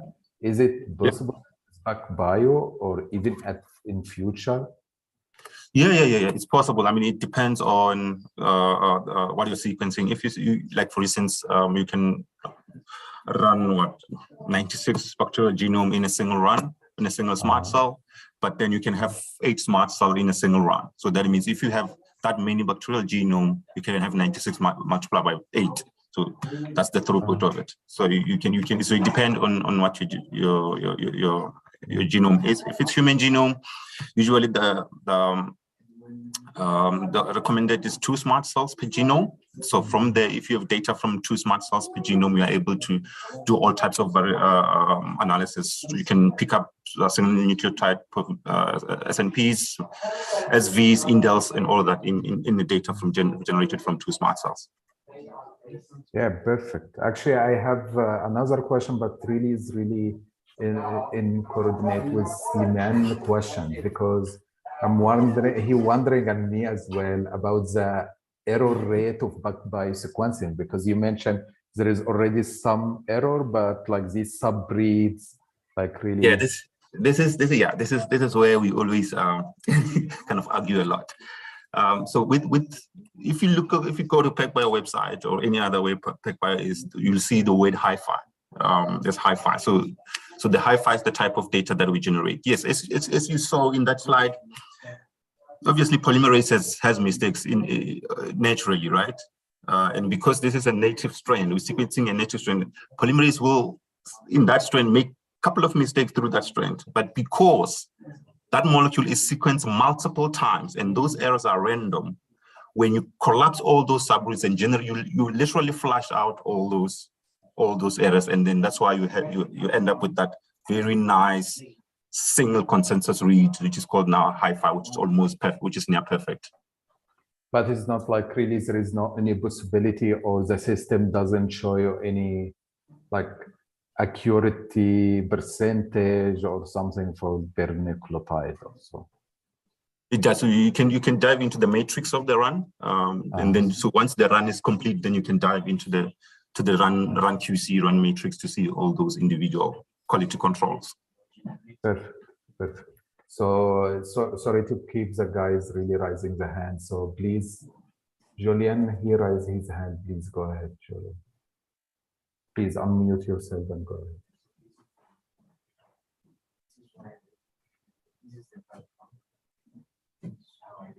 Julian. Okay, then Patrice, please.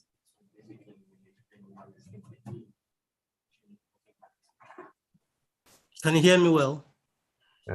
Yes. Can you hear me now? Yes. Okay, good. Yeah, thanks so much. Yeah.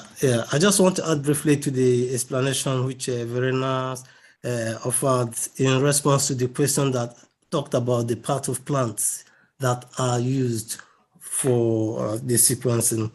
Yeah, she had mentioned that plants, according to the European Genome Reference Atlas Group, had said plants should be treated in the dark for a while. The actual reason is because you have to reduce the concentration of pigments, chlorophyll, xanthophyll, carotenoids, all that. Because once the plants are put in the dark for 1 or 2 days, those pigments reduce naturally because the light presence actually amplifies them.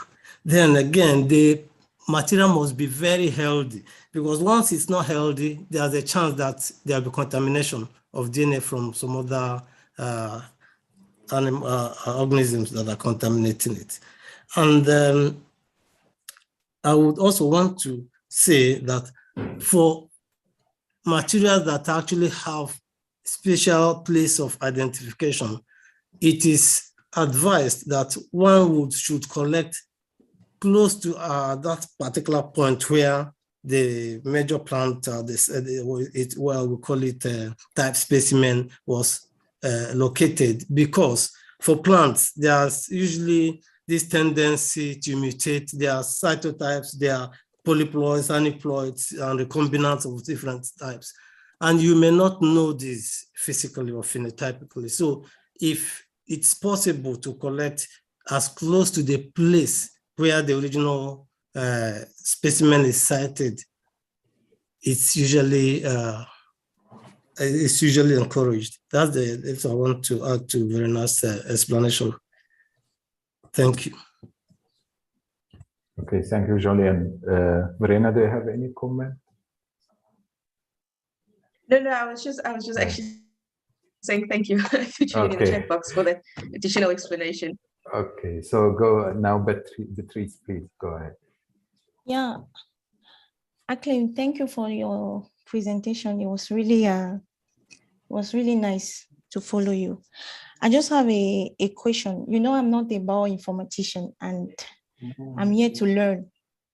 I did a little bit of transcriptomics, but I'm here to learn the bioinformatics tool. So I want to ask you, what is the difference between long read and short read sequencing?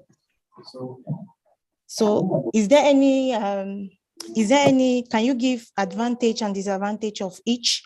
And which one of them fit the system out there in South Africa? And also, I would like to know what informed the decision of a short range or a long range sequencing. Right.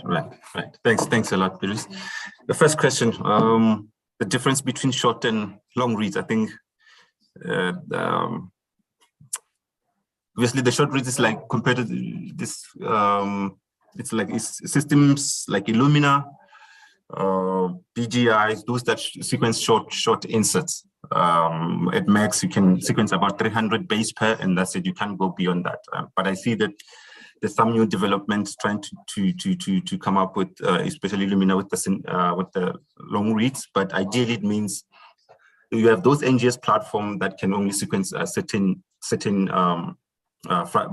number of bases, like 300 to 300 base pairs with Illumina. Whereas with PacBio and ONT, you can sequence these long fragments. That's basically the difference. So like, as I've mentioned, you can sequence, and it was ideally for anything from PacBio, anything from 250 base pair to 25 KB, you can sequence. That's the range of PacBio.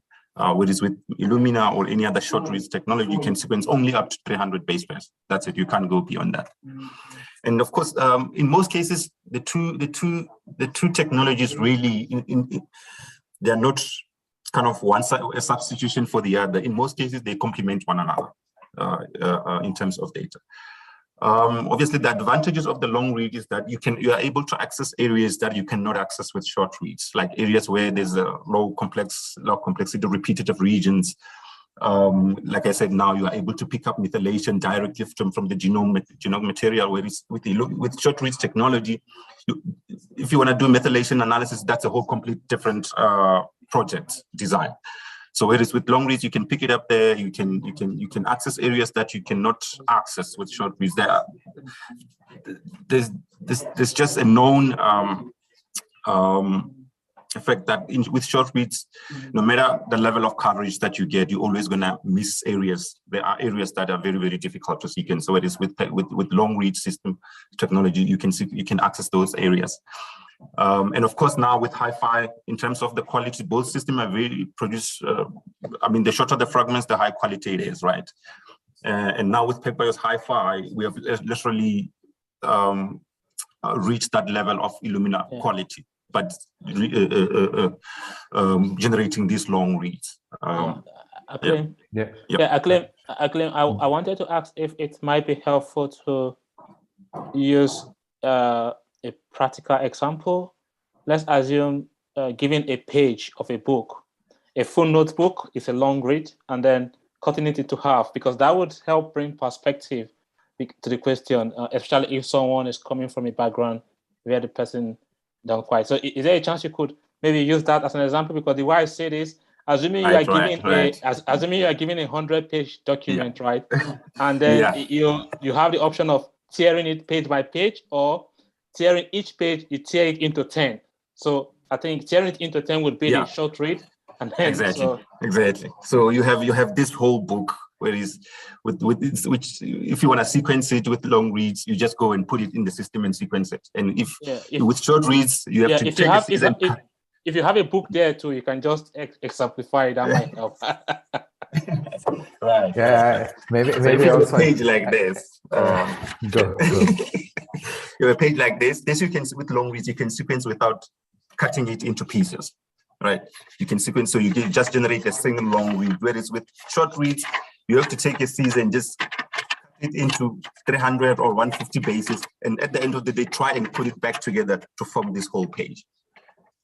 That is basically the difference.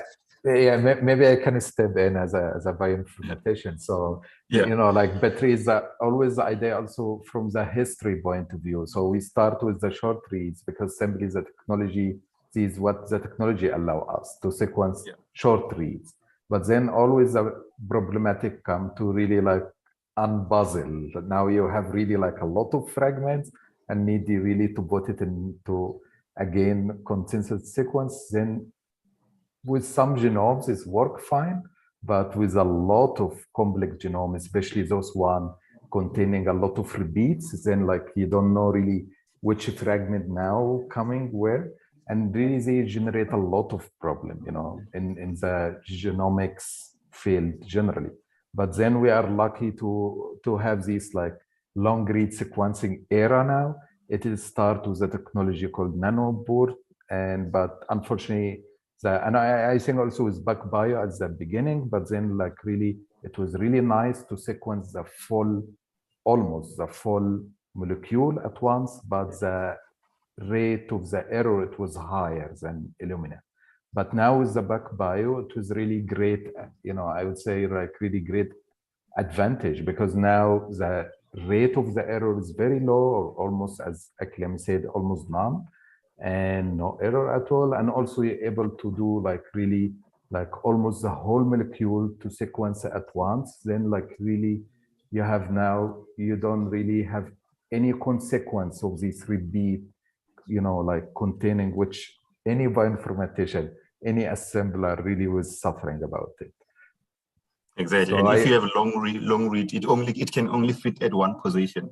Whereas if you have this, you don't know where they fit. So where it fits, that's where it's supposed to be, which makes it easier. Is a totally new era, like really is coming. So with a lot of potential application in future. And actually, I would say also, and Sankat can really comment about this, because at the beginning, we were really worried, maybe the only problem with PacBio about the accessibility, you know, because for sure it's not really available everywhere. Then we have been really lucky with Inqaba that they already have the PacBio in Africa, which really is really great, you know, and it's big push for AfricaBP. And soon there will be another one in Nigeria. Maybe that one can, for samples that will be coming from the West Africa side, can go to that side as well and sequence in there. So there is a system in West Africa as well that's going to be coming online soon. Okay, so let's, I know it's really very nice discussion. So I will move just to another questions. And yes, so I have a question for you, Acclaim, again about, okay, we talk about endemic species, which mean we don't have reference genome. Then is PacBio ready for facilitate de novo assembly? Right. Yeah, so the PacBio, there's like I said, there's a software, built-in software that has all these pipelines. That when you've generated this data, especially for those that you don't have reference genomes available out there, you can do plug and play and generate de novo assembly from the data. So you can literally easily do that with the hi-fi data and software directly from PacBio, which is called the Smart Link software. So there's a lot of bioinformatics pipeline in there that does different analysis. Okay, so we have another question from YouTube from Robert Waterhouse. Thanks, Acclaim. Interesting to see your mean hi-fi read lengths all bigger than 10 kb. Whereas PacBio says these days we should be getting much longer mean read lengths. How do we reach to the promised lengths? Right. Yeah. So this takes a lot of practice. I think it took us quite a while to kind of optimize that size selection. So it comes down to the size selection step. And in this case, they would need a system like Blue Pippin to do a size selection and the correct marker as well. To get to that to 15, 17 kb long instead. So it has to do with the size selection step. So you need to get the size selection step. In this case, you need, if you want to go that higher, you need the size selection instrument, the correct marker. Usually that is stipulated within the protocol of the hi-fi protocol. So yeah, it is just basically the size selection. Yeah, I hope these really answer the question. So we have a question from Chukwako. Please unmute yourself and go ahead. Okay.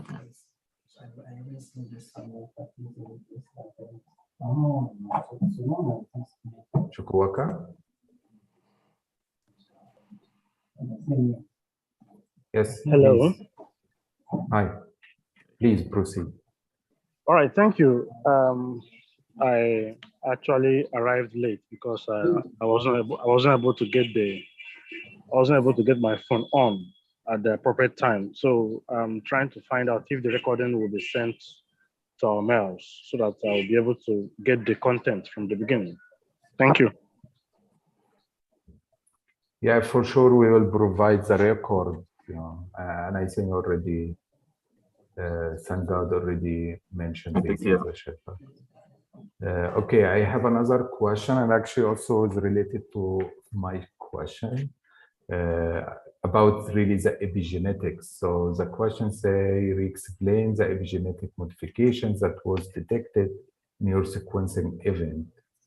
How did you spot the 4MC, etc.? What is brief conclusion in this particular species? I think so. Let's combine it with my question. My question really first. So it looks like really it is some kind of default option. So you don't need really to do another run. So it's something like really. Yeah. So if you want. Like I said, if you want epigenetic information, you need to check a box that includes that says do you need epigenetic information. If you don't include that, you can't go back and reanalyze because already the polymerase is long past the sequencing stages. Exactly. So you have to select that in your run design to say include the kinetics information, and then you will get it. Then there's something like really you have to specify at the beginning to say, okay. So in this, exactly. So in this case, with the AfricaBP sample, we just did whole genome sequencing, no specification for epigenetic modification. So no epigenetic information for these samples. Going forward, if that's of interest, then Verena, thank God, need to specify. Yeah, maybe we should specify. At least me, I'm really interested in this application. So let's see. We have to discuss in future. So okay. So another question now. A lot of questions coming. Yeah. So how many samples can be used for each kit pack? Kit, does it refer? Okay, if you're referring to the library prep kit, you can. The kit is enough to prepare 24 samples, 24 genomes. That's the library prep kit, and then you have a binding kit where the polymerase and the sequencing primer. You can bind, I think, up to.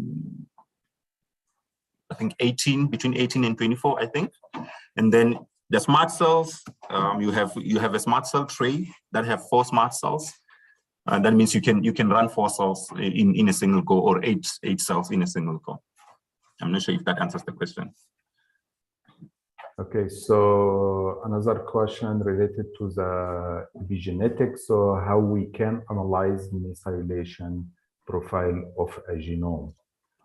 Okay, so that is, like I said, there is this software package from PacBio, for the Smart Link, which, yeah, it does the analysis for you. So it's the assembly. You just also go in. It's a plug and play as well.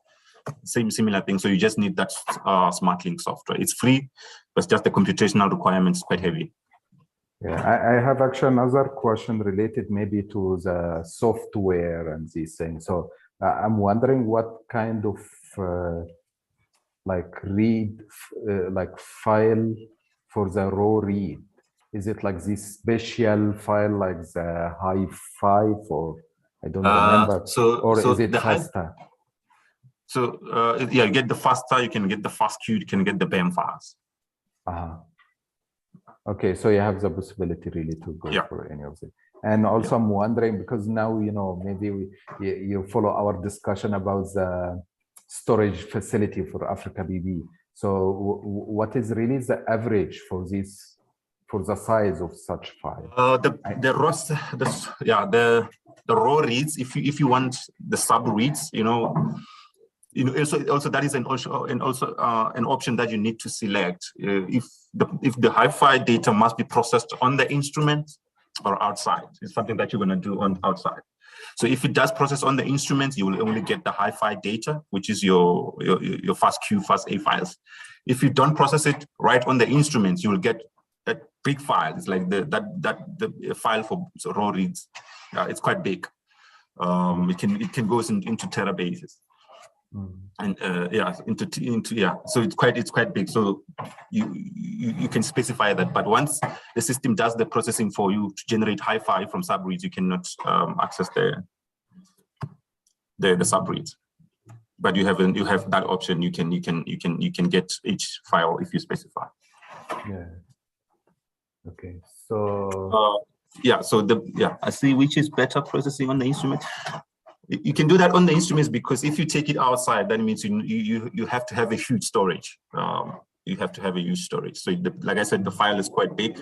So if it gets processed on the inside, so that data is compressed into mini manageable folder. That is hi-fi data. Yeah. So I mean, in terms of assembly quality. No, that you do on the outside, so on the server outside, so like on the smart analysis. So you can only the analysis. It's external, not within the not on the instruments. All the analysis. Yeah, I don't think so as well. Like really the assembly. Yeah, no, you can't do it on the system. So there is just data processing, and then it takes out, and then you do whatever you do on your powerful computer. Yeah, we have another question just before like moving again to the oral one. So please claim once the samples are sequenced, what does the assembly, who does the assembly, you or the customer? We have the bioinformatics team. If you want us to do the assembly and do downstream analysis, we can do that. But if the customer specifies they just want FASTQ, that's what we dispatch. Yes, so another question before moving to the oral one. Is it possible to use FASTQ files obtained from another sequencing platform for SNP calling via PacBio? No, I don't think so. I don't think that is possible. I'll have to check with bioinformaticists, but I don't think it's possible. Okay, so now we can, for people who raise their hands, so maybe, so Julian, I don't know if really these, like you raise your hand from last question, or this is a new question? Julian, thank you very much. This is a question for Acclaim to respond to. Now, Acclaim, in this sequencing situation, now if you have long reads, it's easy to tell the sequence from one to the end, because you don't need to juggle with different fragments and their respective sequences. Now, if you have, if you're working with short reads, you're saying maybe this softwares are there that help to pick the order exactly the way they are, instead of having random fittings to distort the sequence. But my question now is, when you come to a sample, a species, let's say, and then it is expected that that species has its normal regular sequence of DNA. And then there is a case of pseudogene, formation by mutation. Something changes, a gene turns to pseudogene. They might be next to each other in terms of if there are multiple copies. How do you tell that such a case is not by mistake? I mean, other advantages of long reads is that you are able to tell one haploid from the other. You're able to phase off allele or phase off haplotypes. So I think, which is something I think if bioinformatics will agree with me. If you have such complications in the genome with short reads, it's very, very difficult to resolve, because one, you can't to phase off allele is really difficult. Which is when it comes to long read, it's much easier. So if I understand your question, the advantages of the long read in this case is number one, you are able to phase off allele. So you are able to see if complication is on this allele or on the other allele. You are able to phase it off, which is something difficult with short reads. And then you're able to tell straight away from there where it belongs. I'm not sure if I answered you. Yeah, so another question, Tony, please unmute yourself and go ahead.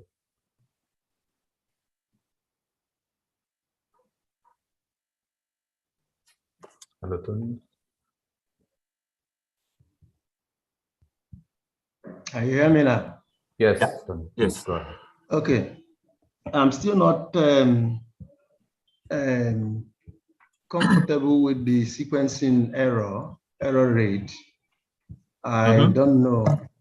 I don't know if there is a better explanation so that it can be clearer.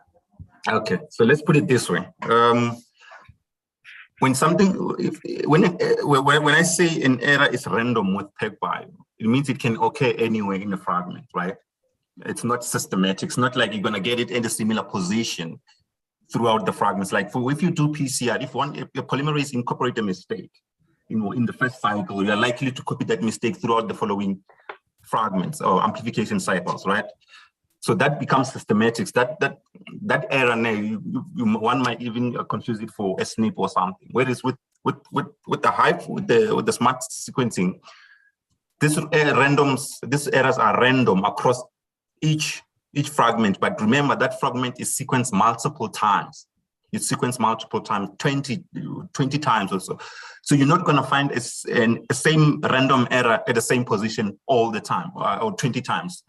So so that's how you are able to phase when you compress all the sub reads of the same fragments, all the reads generated from the same fragments. You are able to flush out all those errors. And what you have now, you have a one circular consensus sequence that's generated from all those sub reads. And then okay. Yeah, okay. So I think I get it better now. So, yeah. But it get confusing because I know there is no way the error rate will be 0%. But since of course. Since you have explained that you can't claim that multiple times, and I wanted to know whether it's a marketing tool. No, you can't get. Yeah. I think even PacBio, they say 99.9%. Obviously, yeah, there's always point something, so you can't be 100%. Yeah, okay. Then what concentration of DNA, because you gave a range, do you use for this in your so it depends on the genome. So for instance, if you're doing this mammalian genome, we need like 5 micrograms starting material. So why we need so much is because we don't amplify. So we literally just sequence the native DNA as it is. Whereas with other technologies, you probably need 5 nanograms, but down the line, you're going to do amplification to enrich for that fragment. So about 5 microgram is just fine. For bacterial, 1 microgram is fine. Yeah, so I have another question, but honestly, I don't know who can answer this because it's not really very related. So maybe I suggest maybe Charlotte, if she's still around, and thank God. So I'm an early career biotechnologist willing to venture into bioinformatics.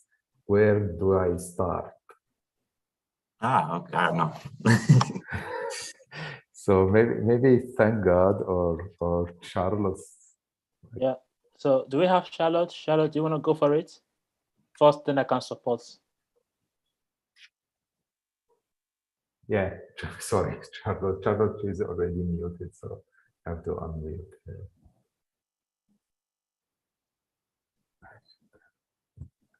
So I'll be, am I unmuted now? Okay, sorry. Am I Sorry, unmuted yeah, now? Yeah, no. Because it's I've fine. been muted.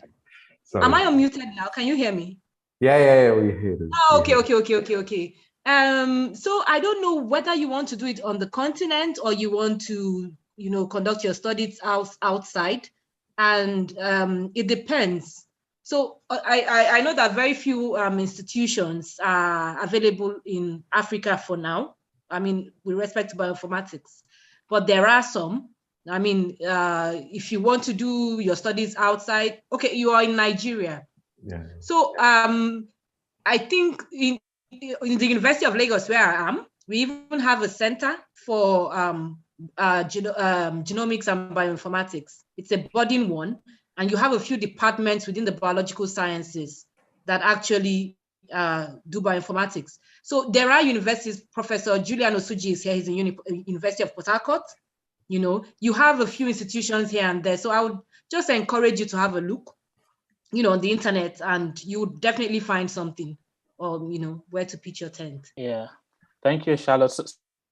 So I think I might want to make this question interactive because it's something that reflects on questions that many early career researchers will likely be asking. So thousands of them on the continent, and many of whom are not here.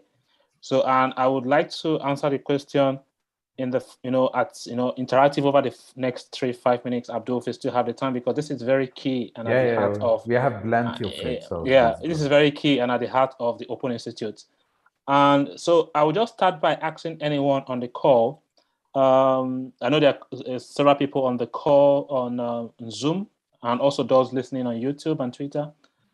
If you have transitioned over from, if you've been in an early career and then transitioned into bioinformatics, how did you do it? I mean, listening to 2 to 3 people might help to answer the question of this early career scientist in Africa, and then I could then support in wrapping things up. So please feel free to raise your hand up if you've transitioned, or if you were in his position or her position a while ago, and you would like to share your experience. So let's just make this interactive.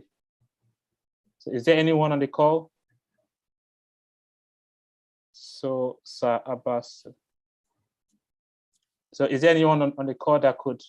Okay, all right, go for it, Lee, please. So just tell us the name, where you are, which country you're from, then provide a background to, a personal experience would be good if you would be happy to share that. Otherwise, you can use hypothetical scenarios. Hi, good evening, everyone. Can you hear me? Yes, we can.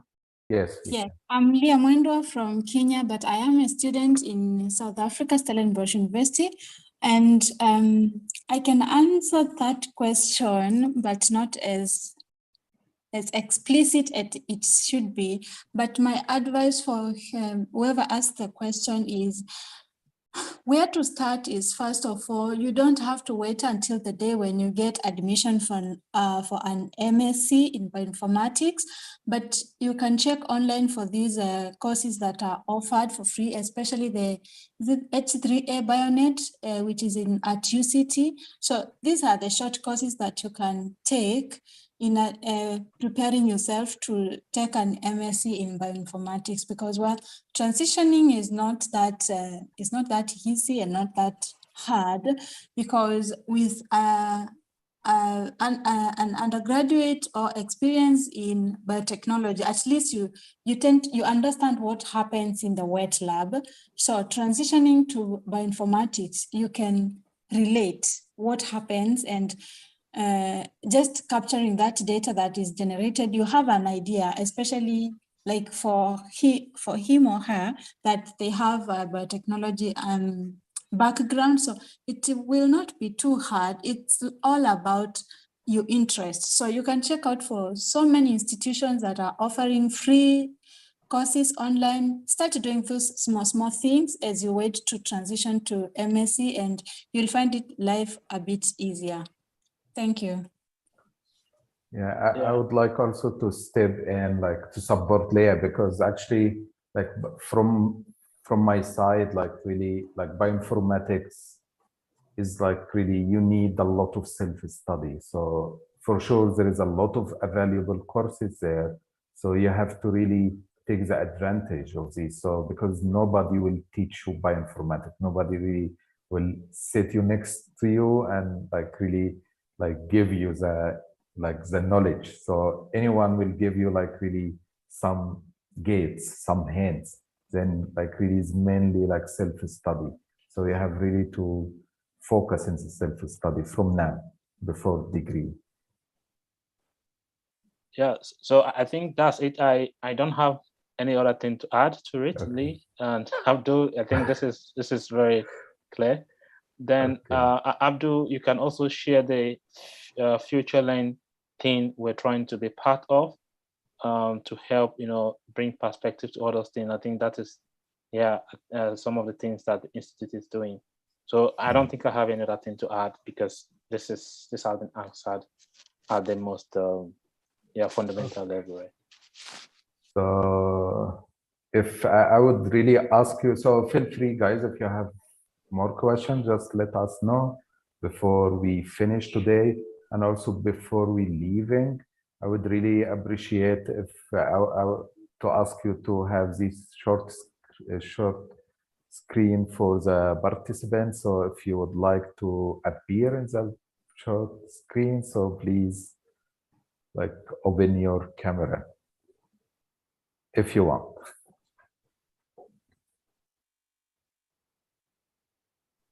Okay.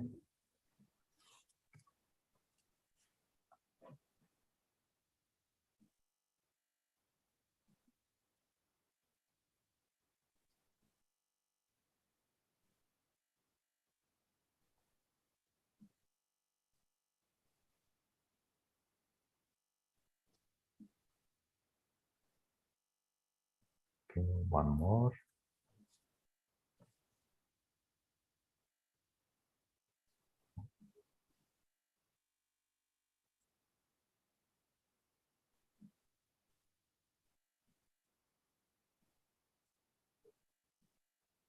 Last one.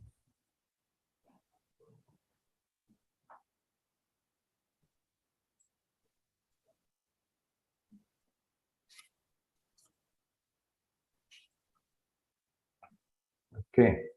If there is no any further questions, and like we finish for today, but I would like, before we leave, I would really thank so much for attending for the first day, and on your behalf, let me shout out for all speakers for today, and see you tomorrow. And please, if you really want to learn and know more about the bioinformatics things, so please present tomorrow, because we have like more about the data analysis and bioinformatics things.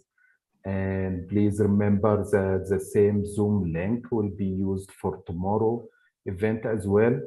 And again, the workshop or the second day will be streamed on the AfricaBP YouTube channel and Twitter account.